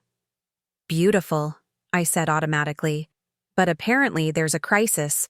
At home, Olivia's business is in trouble. Barb sighed. Yes, and it's become quite public. She's been posting about it on social media, specifically about how her mother refused to help save her company while spending thousands on a quilting trip. I nearly choked on my wine. She what? It's creating quite a stir in town, Barbie continued, her tone gentle but direct. Several people have asked me about it, knowing we're friends. The posts paint you as, well, uncaring, privileged, out of touch with your children's struggles. Hot shame and anger flooded me. She's publicly shaming me because I won't mortgage my house to save her business? Essentially, yes, though she's framing it as you choosing a hobby over her livelihood. I took a long sip of wine, trying to process this new betrayal. Barb, what am I supposed to do? I don't have $140,000 to give her, and even if I did, after discovering she's been taking money from my accounts for years without permission, I'm not sure I would trust her with it. Wait, she's been what? Barb's voice rose in surprise. I realized I hadn't told her about the unauthorized transfers. Quickly, I filled her in on what I'd discovered, how Olivia had gained access to my accounts through Robert before he died, and had been helping herself to funds ever since. Maggie, that's elder financial abuse, Barb said, echoing her earlier comment when I'd first shared my suspicions. It's illegal. You could press charges. I know, I sighed, but she's still my daughter, and now she's made this public, turned it into a spectacle where I'm the villain and she's the victim. So, what are you going to do about it? I considered the question, watching the golden savanna sunset paint the historic buildings across the street in warm light. Nothing, I decided. At least not immediately. I'm going to finish my workshop, enjoy the rest of my trip, and deal with this when I get home. Responding now, in the heat of emotion, would only escalate things. Barb was quiet for a moment. That's very measured of you, Maggie. More measured than I might be in your position. After we hung up, I fought the urge to check social media to see exactly what Olivia had posted about me. Nothing good would come from reading it now, when I was already hurt and angry. Instead, I finished my wine, excused myself from the veranda, and retreated to my room. Sleep eluded me that night. I tossed and turned, replaying conversations with Olivia, imagining what might be happening to her business, worrying about how this public airing of family grievances might affect us all long term. By morning, I was exhausted, but resolved. I would continue with the workshop as planned. Running home now wouldn't solve anything, and I refused to let Olivia's manipulation rob me of this experience I'd looked forward to for so long. The second day of the workshop focused on color theory and modernizing traditional patterns. Despite my lack of sleep and preoccupied mind, I found myself gradually drawn back into the creative process. Elizabeth moved from table to table, offering personalized guidance to each participant. When she reached me, she studied my work, a traditional log cabin pattern rendered in the vibrant jewel tones I'd purchased at Gertrude's, with a thoughtful expression. "There's tension in your piecing," she observed. "The traditional structure, fighting with these bold color choices. It's interesting. Intentional?" I considered the question. Yes, I suppose it is. I've spent most of my life within conventional boundaries. Now I'm trying something different. Elizabeth nodded, her eyes wise and knowing. It's brave to change patterns late in the game. Most people get comfortable with their established designs, even if they're not particularly beautiful or fulfilling. I was one of those people, I admitted, until recently. "Well," she said, adjusting one of my fabric pieces slightly, "this traditional pattern has withstood centuries of interpretation. It can handle your revolution." Her words stayed with me throughout the day. Traditional patterns withstanding. Revolution. Wasn't that what I was attempting in my own life? Not dismantling my identity as a mother, but revolutionizing how I expressed that role, with boundaries, with self-respect, with the acknowledgement that my needs mattered too. When I checked my phone during the lunch break, I found missed calls from both Tyler and James, but none from Olivia. I decided to call Tyler first. "Mom," he answered, sounding stressed. "Things are intense here. Olivia's business is officially closing. The bank started seizing assets this morning." My heart sank. "I'm sorry to hear that. How is she?" "Not good," he said bluntly. "She blames you. She's been telling everyone that if you had helped, this wouldn't have happened. Some people are. Well, they're taking sides. Taking sides in a private family matter that they know nothing about," I said, unable to keep the bitterness from my voice. "Yeah, well, that's small-town life for you." Tyler paused. "Listen, Mom, I know Olivia's being unfair. I've tried to talk to her, but she's not really listening to anyone right now. She's hurt and lashing out." "At me," I pointed out, "making me the scapegoat for her business failures." "I know," he acknowledged. "It's not right. But I thought you should know what's happening. When are you coming home?" "Day after tomorrow, as planned," I said firmly. "Okay, do you want me to pick you up from the airport?" The offer surprised me. Tyler rarely volunteered for anything that might inconvenience him. "That would be nice. Thank you." After we hung up, I sat on a bench in the small park across from the workshop space, watching people pass by, tourists mostly, with their cameras and comfortable shoes. admiring Savannah's famous squares and historic homes. None of them knew or cared about my family drama back in Michigan.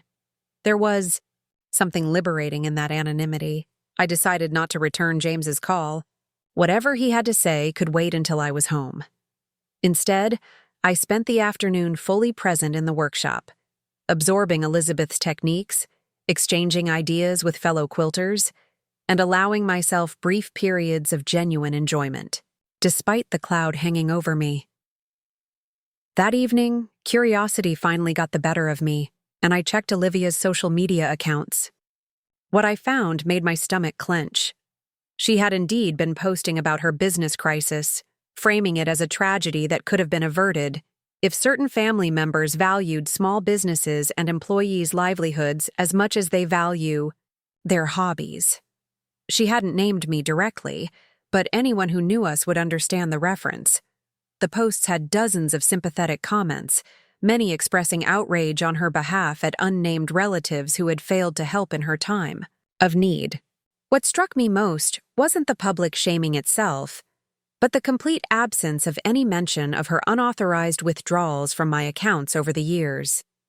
In her narrative, I was simply a selfish mother who abandoned her daughter in a crisis, not someone who had already been taken advantage of financially and was reluctant to risk more. I closed the app, fighting waves of anger and hurt. This selective storytelling, this manipulation of public opinion, it was a betrayal perhaps even deeper than the financial ones. Olivia was weaponizing my reputation, my community standing, against me because I had refused to sacrifice my financial security for her business. The third and final day of the workshop arrived with a thunderstorm that matched my mood. Rain lashed against the warehouse windows as Elizabeth demonstrated her signature hand quilting stitches, creating subtle texture on the quilt's surface that machine quilting couldn't replicate.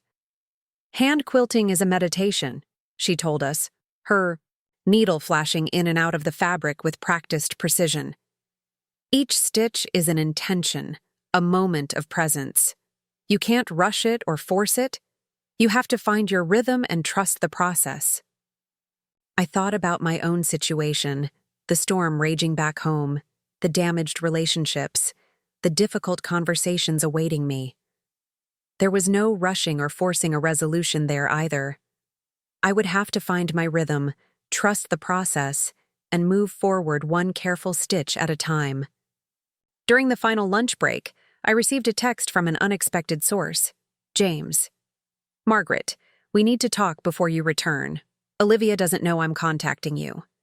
Intrigued and wary, I stepped outside under the building's awning and called him. Thank you for calling back, he said, his tone more subdued than I'd ever heard it. I wanted to speak with you privately about what's happening here. I'm listening, I said neutrally. He cleared his throat. First, I want to apologize for my role in all this. The conversation at our house about managing your finances, the visit to the lake house, those were inappropriate overreaches. I see that now. The apology caught me off guard. Thank you for saying that, James. Second, he continued, I want you to know that I was unaware of Olivia's unauthorized access to your accounts. When she told me about it after your confrontation, I was troubled. That crosses a line I would never have endorsed. I waited, sensing there was more. The situation with Bright Path is complicated, he admitted. The Pinnacle bankruptcy was certainly a major blow, but there were existing problems that that she hasn't been entirely forthcoming about. The business has been struggling for some time. Pinnacle was just the final straw. What kind of problems? I asked, though I suspected I already knew. Financial mismanagement primarily.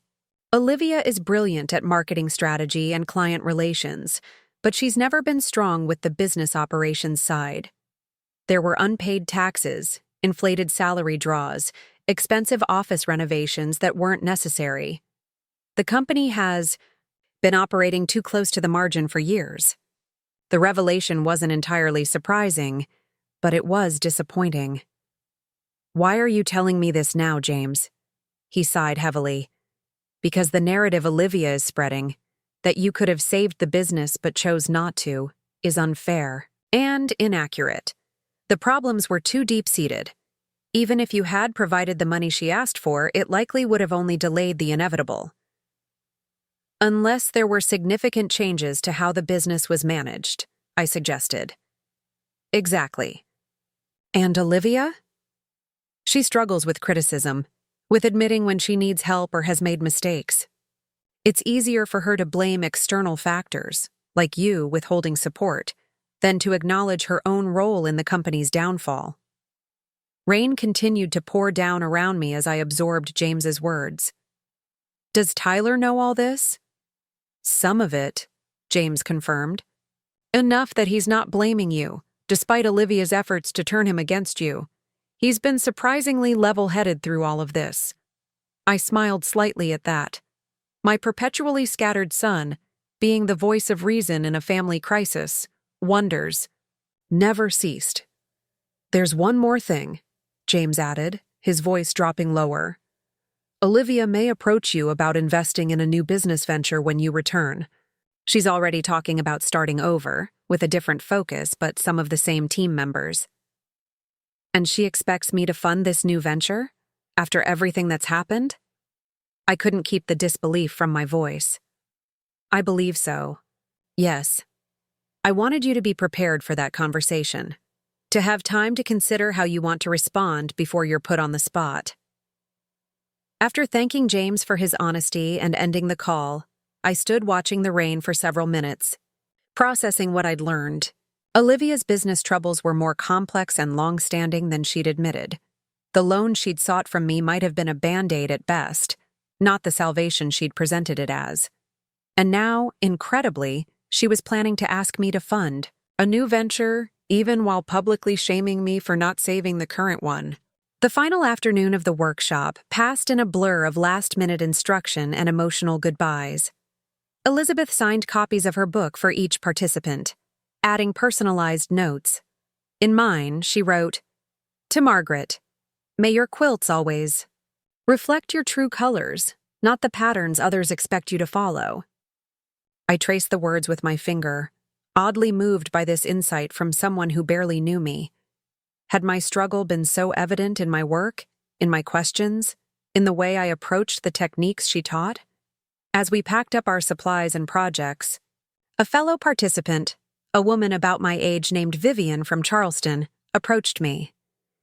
"I've enjoyed watching you work these past few days," she said warmly. "Your color choices are so bold, so confident.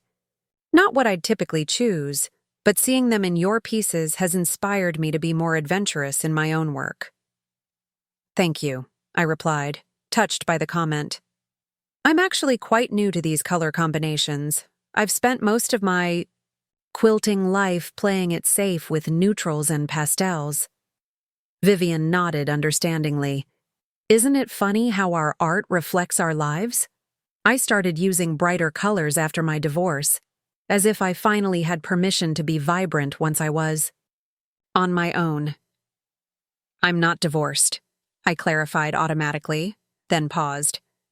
"Though I am experiencing a sort of liberation, a reclaiming of myself after years of putting everyone else first." "The midlife awakening," Vivian said with a knowing smile. "Better late than never, right? Listen, a few of us are planning a weekend quilting retreat in the mountains this fall. Nothing fancy, just a cabin with good light and uninterrupted sewing time. Would you be interested in joining us?" The invitation startled me. I couldn't remember the last time someone had invited me to something that wasn't family-related or connected to my former teaching career. I'd like that very much. Thank you." We exchanged contact information, and as I walked back to my bed and breakfast for my final night in Savannah, I felt a small spark of something new amidst the worries about returning home. I had made a connection based solely on who I was now, not on my roles as mother, teacher, community member. Just Margaret, the woman with the bold color choices and evolving style. Back in my room, I packed my suitcase for tomorrow's return flight, carefully wrapping the quilt blocks I'd created during the workshop so they wouldn't get damaged in transit. As I worked, I thought about what awaited me in Lakeside: the confrontation with Olivia, the community gossip, the challenging path forward for our family. But I also thought about what I was bringing back with me, beyond the physical items in my suitcase. A new confidence in my decisions, techniques for creating beauty on my own terms, and perhaps most importantly, the certainty that it wasn't too late to redefine myself and my relationships, to piece together a new pattern for the remaining chapters of my life. My phone buzzed with a text from Tyler. "All set to pick you up tomorrow. Safe travels, Mom. And just so you know, whatever Olivia says, I'm on your side in all this." I smiled, oddly comforted by his support, unexpected as it was. Perhaps the lake house offer had changed something between us, shown him that I could be generous without being a pushover. Or maybe he was finally maturing, seeing family dynamics through adult eyes rather than a child's self-centered perspective. Either way, at least one relationship seemed to be evolving in a positive direction.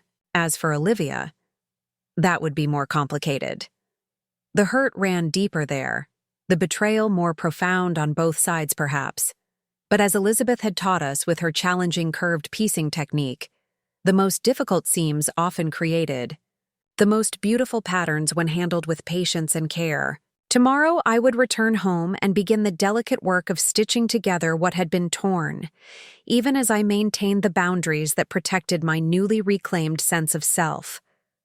The storm of consequences wasn't over. In many ways, it was just beginning. But for the first time in decades, I didn't fear the challenge ahead. Whatever came next, I would face it as the full, complex person I was. Not just as someone's mother, someone's former wife, someone's convenient support system. I was Margaret Reynolds. And I was finally, truly visible. Most importantly, to myself. The Michigan air felt different somehow when I stepped off the plane. Crisper, more charged with meaning. Tyler waited at baggage claim, tall and somewhat rumpled in jeans and a downy faded t-shirt scrolling through his phone. When he spotted me, his face broke into a genuine smile that reminded me of his childhood self. "Mom!" He enveloped me in a quick, slightly awkward hug. "How was Savannah?" "Beautiful, educational, exactly what I needed." I studied his face, looking for signs of the family drama in his expression. "Thank you for picking me up. How are things at home?" Tyler shrugged, taking my carry-on bag. "Complicated. Olivia's not speaking to me since I refused to badmouth you on social media. She's cleared out her office, and 3 of her employees have already found new jobs." We waited at the baggage carousel, the fluorescent airport lighting casting harsh shadows across Tyler's face, making him look older than his 29 years. "And the community reaction?" I asked finally, dreading the answer. "Mixed," he admitted. "Some people are fully on Olivia's side. You know how she's always been good at building a narrative. But others are skeptical, especially those who know how much you've always supported us." My suitcase appeared, and Tyler grabbed it before I could. As we walked to the parking garage, I prepared myself for the inevitable questions about what I planned to do next, how I would handle Olivia's accusations, whether I would help with her new business venture. But Tyler surprised me. Instead of interrogating me, he filled the drive with updates about his plans for the lake house, his ideas for minor renovations, his excitement about living nearer to nature. He didn't mention Olivia again until we were nearly at my home. "She's at James's parents' place," he said, answering the question I hadn't asked. "They've offered to let them stay until they figure out next steps. The condo. Well, they might have to sell it. The business debts are significant." I nodded, absorbing this information without commenting. Part of me ached for my daughter, despite everything. Failure was difficult for anyone, but especially for someone like Olivia, who had built her identity around professional success. "Do you want me to stay with you tonight?" Tyler offered as he pulled into my driveway. In case she decides to show up? The offer touched me. No, but thank you. I'll be fine. He carried my bags inside, made sure everything in the house was working properly, and then surprised me again with a quick, spontaneous hug before leaving. I'm glad you're back, Mom, and I'm sorry about everything. After he left, I wandered through my quiet house, reacquainting myself with its spaces. Nothing had changed in the week I'd been gone, yet everything felt different. Or perhaps it was I who was different, more certain of my boundaries, more comfortable in my solitude. I unpacked methodically, placing my workshop materials in my sewing room and starting a load of laundry. The ordinary tasks felt grounding after the emotional turbulence of recent days. As I sorted clothes, my phone buzzed with a text from Barb. Welcome home. Coffee tomorrow? Much to discuss. I typed back a quick affirmative, then noticed an email notification from an unfamiliar address. Williams Lakeside Gazette. Calm. The subject line made my heart skip. Request for comment on Bright Path marketing closure. The local newspaper wanted my side of the story. I opened the email with trepidation. Ms. Reynolds, several sources have indicated that Bright Path Marketing's closure might have been averted with family financial support that was withheld. As the mother of owner Olivia Chen, would you like to provide your perspective on this situation? We're running an article on the impact of the closure on Lakeside's business community in tomorrow's edition. My first instinct was to ignore it entirely. My family's financial matters were private, not fodder for local gossip disguised as news. But then I considered the alternative, an article that presented only Olivia's version of events, further cementing the narrative that I had callously abandoned my daughter in her time of need. I sat at my kitchen table, staring at the email for a long time, before finally typing a response. Mr. Williams, while I understand the community interest in Bright Path's closure, the private financial arrangements between family members are not matters for public discussion. I love my daughter and have supported her endeavors, both personal and professional, throughout her life. The closure of her business is unfortunate, but complex business situations rarely have simple solutions or singular causes. That's all I wish to say on this matter. Margaret Reynolds. After sending it, I turned off my phone, made myself a cup of chamomile tea, and took it to my sewing room.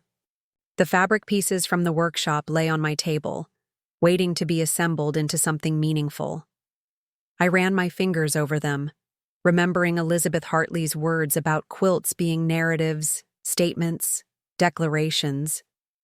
What story did I want my life to tell now? What pattern was I creating in these new, uncertain circumstances? I woke the next morning to sunlight streaming through my bedroom window and the distant sound of a lawnmower. Ordinary, peaceful Saturday sounds. For a moment, I could almost pretend the events of recent weeks hadn't happened, that my relationship with my children remained uncomplicated, that my community standing was intact, that my role as the ever-accommodating mother remained unchallenged. But the illusion shattered when I checked my phone and found 3 voicemails from Olivia, all left after midnight. I braced myself and listened. The first was coolly professional. Mom, I saw your response to the Gazette. Very diplomatic. I'd like to discuss next steps regarding the family finances when you have time. The second, left 20 minutes later, had an edge. I'm assuming you're ignoring me because you're still upset about the social media posts. Those weren't personal attacks. They were expressions of genuine disappointment and frustration. But I'm willing to take them down if we can come to an understanding about financial support for my new venture. The third, from 1:43 a.m., was slurred and emotional. You know what? Forget it. I don't need your money. I don't need anything from you. I've always been the responsible one, the successful one, while Tyler coasts through life getting everything handed to him. And now you're giving him the lake house? After all I've done for this family? It's not fair, Mom. It's just not fair. I deleted the messages without responding. Whatever conversation we needed to have, it wouldn't be productive while Olivia was in this state. Instead, I got ready for my coffee meeting with Barb, choosing a bright blue blouse I'd rarely worn before, another small act of self-assertion. The copper kettle was busy with the Saturday morning crowd, but Barb had secured our usual corner table. She stood to embrace me as I approached. "Welcome home, world traveler," she said warmly. "How was the workshop?" "Transformative," I replied, honestly. Elizabeth Hartley is everything they say and more. I learned techniques I'd never have figured out on my own. We chatted about Savannah, the workshop, and the other participants until our coffee arrived. Then Barb leaned forward, her expression turning serious. "So, the Lakeside rumor mill has been working overtime. What's really happening with Olivia's business?" I sighed, stirring my latte absently. "It's closed. The bank foreclosed on her business loan after her biggest client went bankrupt. She wanted me to either give her $140,000 or take out a mortgage on my house to save it." Barb's eyebrows shot up. $140,000? That's more than I could or would provide, I finished for her, especially after discovering she'd been taking money from my accounts for years without permission. "And she's blaming you publicly for the business failure?" I nodded, creating a narrative where I chose a quilting workshop over her employees' livelihoods. It's a compelling story, if you leave out certain key details. Like the unauthorized withdrawals, Barb pointed out. "And the general financial mismanagement of the business," I added. "According to James, the company has been struggling for some time. Pinnacle's bankruptcy was just the final blow." Barb took a sip of her coffee, watching me over the rim of her cup. "How are you holding up with all this? Really?" The question caught me off guard. People rarely asked about my emotional state. I was usually the one checking on others, providing support, being the steady presence in times of crisis. "I'm processing," I said finally, hurt by Olivia's betrayal, angry about the public shaming, but also strangely liberated. The worst has happened. My child is publicly angry with me. Community members are judging me. And yet, here I sit. Still standing, still me. Barb smiled. "That's the Maggie I remember from our teaching days, before you started disappearing into everyone else's needs." "I didn't realize I'd done that," I admitted. "Disappeared, but I had, hadn't I? Becoming whoever my children needed me to be, fitting myself around their expectations and demands until there was nothing left that was truly mine. And now?"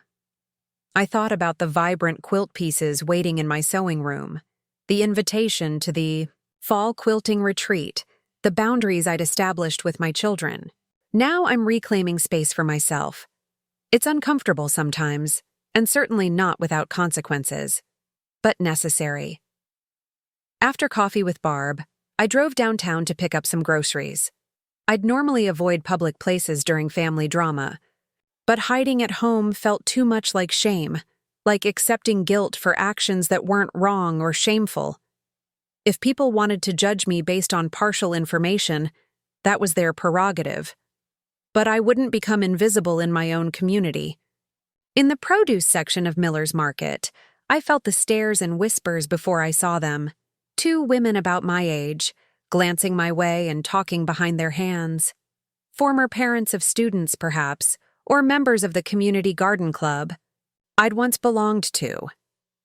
Their disapproval was palpable even from a distance. I considered abandoning my shopping cart and fleeing. Instead, I straightened my shoulders, selected a perfectly ripe avocado, and continued through the store with deliberate calm. By the time I reached the checkout, the whispers had multiplied, but so had my resolve. I would not be driven from public spaces by gossip. The cashier, a young woman named Danielle who had been my student years ago, greeted me warmly. "Mrs. Reynolds, I heard you went to a fancy quilting workshop in Savannah. How was it?" Her genuine interest, free from judgment about family matters she knew nothing about, was a balm to my spirit. It was wonderful, Danielle. I learned so much. That's awesome. My grandma quilts too. I've always admired people who create beautiful things with their hands. As I loaded groceries into my car, I spotted another familiar face in the parking lot. Marcus Goldstein, the financial advisor James had once suggested should manage my money. He nodded politely, but seemed unsure whether to approach. I made the decision for him, walking over with a steady smile. "Hello, Marcus. Lovely day, isn't it?" He looked momentarily startled, then relieved. "Margaret, yes, beautiful spring weather. How are you doing?" The question carried weight beyond standard pleasantries. He clearly knew about the situation with Olivia's business. "I'm well, thank you. Adjusting to some changes, but that's life, isn't it? Always evolving." Marcus nodded, his expression thoughtful. "Indeed it is.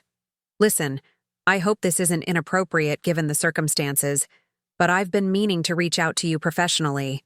Not about family trust management," he added hastily, "but about some investment opportunities that might align with your goals for the coming years, completely separate from any family financial matters."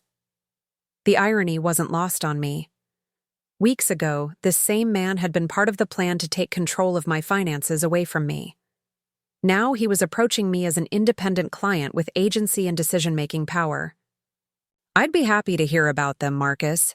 Why don't you email me some information and we can set up a time to talk?" As I drove home, I reflected on the subtle shift I'd just experienced.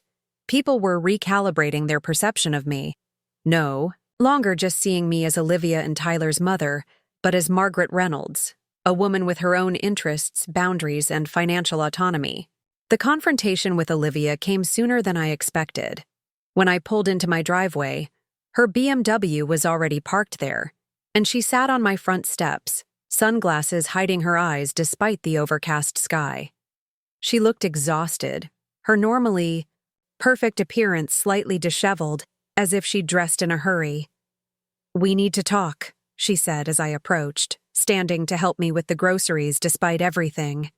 The familiar gesture of consideration amid our conflict created a strange dissonance. Inside, we moved through the kitchen in awkward choreography, me putting away groceries, Olivia hovering uncertainly in spaces she'd once navigated with the confidence of belonging. "I've been unfair," she said finally, leaning against the counter. "The social media posts, the comments to the Gazette, they were inappropriate. I was angry and hurt, and I lashed out." I nodded, acknowledging her words without offering immediate absolution. "Yes, you did." She removed her sunglasses, revealing red-rimmed eyes. "The business is gone. Everything I built, all those years of work, just gone. And I needed someone to blame besides myself." "I understand that," I said carefully. "Failure is painful, especially when others are depending on you. But Olivia, what you did, accessing my accounts without permission, then publicly shaming me for not mortgaging my home to save your business, crossed lines that can't be easily uncrossed." She had the grace to look ashamed. "I know. The account access. It started innocently enough. Dad gave me the information in case of emergency, and at first, that's all I used it for. But then, when the business needed capital, that one. Time, and you were away at that teachers' conference. It seemed easier to just handle it myself than bother you. And after that, the line got blurrier each time. Until there was no line at all, I finished for her. Just my money, available for your use whenever you decided it was necessary." Olivia nodded miserably. I rationalized it by telling myself it was for the business, for the family's future security. But I know it was wrong, and I'm sorry, Mom. Truly sorry. The apology felt genuine, but I wasn't ready to simply move past everything that had happened. I appreciate that. But trust, once broken, isn't easily repaired. We have work to do if we want to rebuild our relationship on healthier terms. She looked up, surprised by my directness. What kind of terms? Clear boundaries, mutual respect, recognition that I am not just a resource to be tapped when needed, but a person with my own goals and needs. I took a deep breath. And repayment of the money you took without permission. Olivia's face fell. Mom, I don't have $57,000. The business is bankrupt. We might lose the condo. I understand that, I interrupted. I'm not expecting immediate repayment. But I do expect acknowledgement of the debt and a plan to address it over time. She was quiet for a long moment, absorbing the firmness of my position. Finally, she nodded. That's fair. I'll figure something out. Maybe when I start the new business. New business? I echoed, though James had warned me this was coming. Olivia's expression brightened slightly. Yes, a smaller operation, more focused on digital marketing for specific industries. Lower overhead, fewer employees to start. I've already had interest from potential clients who were sad to see Brightpath close. I could see where this was heading and decided to address it directly. Olivia, I'm not in a position to invest in your new venture, not financially, and, frankly, not emotionally either. Our recent experiences have shown that mixing family and business creates complications neither of us needs. Her face registered disappointment but not surprise. I understand. I just thought, never mind. You're right. Clean separation is probably healthier. We talked for another hour, covering difficult ground, her unauthorized access to my accounts, my decision to let Tyler live in the lake house, the public damage her social media campaign had caused to our family relationships. The conversation wasn't easy, but it was necessary. When she finally left, we hadn't resolved everything, but we had made a start. She had agreed to publicly acknowledge that her presentation of events had been one-sided and unfair. I had agreed to help her network for her new business where I could, without financial investment. And we had both agreed to give each other space while emotions were still raw. Standing at the window, watching her car disappear down the street, I felt a complex mixture of sadness, hope, and resolve. Our relationship would never be the same. Perhaps couldn't be the same if I was to maintain my newly reclaimed sense of self. But different didn't necessarily mean worse. Just as I was evolving, so too was my role as a mother to adult children. 3 months later, I stood on the wide wooden dock extending from my lake house, watching the sunset paint the water in shades of gold and crimson. Behind me, voices and laughter drifted from the cottage where Tyler was hosting a small gathering, his new girlfriend, a few friends from work, and, surprisingly, Olivia and James. The invitation had been Tyler's idea. A family peace summit, he'd called it jokingly, though the intent was genuine. Neutral territory, good food, no financial discussions allowed. I'd agreed with some trepidation. My relationship with Olivia remained fragile, our interactions careful and somewhat formal. She had kept her word about publicly acknowledging her unfair characterization of events, posting a brief but honest statement about making accusations based on partial information during a time of stress. The community gossip had gradually subsided, though occasionally I still caught curious glances at the grocery store or post office. "Beautiful evening," a voice said behind me. Olivia, approaching cautiously across the dock, 2 glasses of wine in hand. She offered one to me. "Tyler said you might be out here." I accepted the glass with a small smile. "I've always loved this view. Your grandfather used to say the sunsets here were better than any television show." Olivia nodded, standing beside me to watch the colors deepen across the water. I remember. He'd make us all be quiet for the last 5 minutes before the sun disappeared, like it was a religious experience. "It kind of is," I murmured. We stood in companionable silence for several minutes, the tension that had characterized our recent interactions temporarily suspended by the peaceful setting and shared memory. "My new business signed 2 clients last week," Olivia said finally. Small contracts, but steady work. And I've been talking with a financial counselor about personal budgeting, debt management. It's been illuminating. I'm glad, I said, sincerely, for both developments. She hesitated, then added, I've also set up an automatic transfer to your account. It's just $300 a month for now, but as the business grows, I'll increase it. To repay what I took.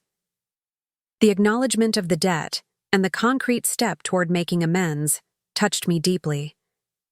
Thank you. That means a lot. It's the right thing to do, she said simply. From the cottage, Tyler called that dinner was ready. We turned to head back, but Olivia paused, touching my arm lightly. Mom, I've been meaning to ask, how was the quilting retreat in Savannah? You never really got to tell us about it, with everything that happened. The genuine interest in her question, free from the judgment or resentment that had colored our interactions for months, felt like a small miracle. It was wonderful, I said, smiling at the memory. I learned techniques I've been trying to master for years, and I made some new friends. Actually, I'm joining them for another retreat in the mountains this fall.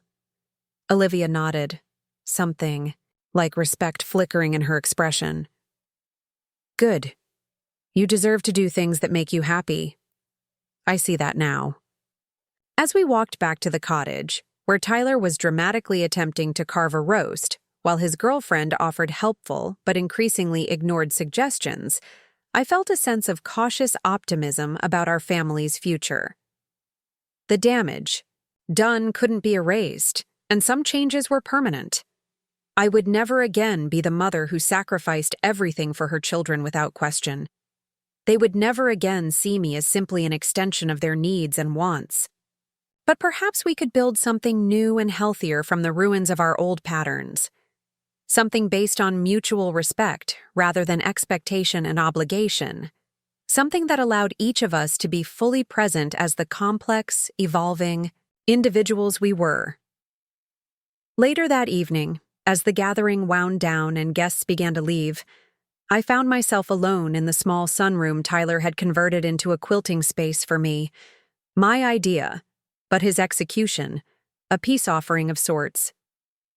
The evening light illuminated the quilt pieces I'd been working on, the bold patterns and vibrant colors so different from my previous work. James appeared in the doorway, hesitant to interrupt. Tyler said to tell you we're heading out. Olivia's waiting in the car. Thank you, I replied, setting down my needle.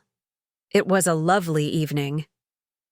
He nodded, then added awkwardly, Margaret, I wanted to say. I'm sorry for how everything unfolded. For my part in it. You were right to stand your ground.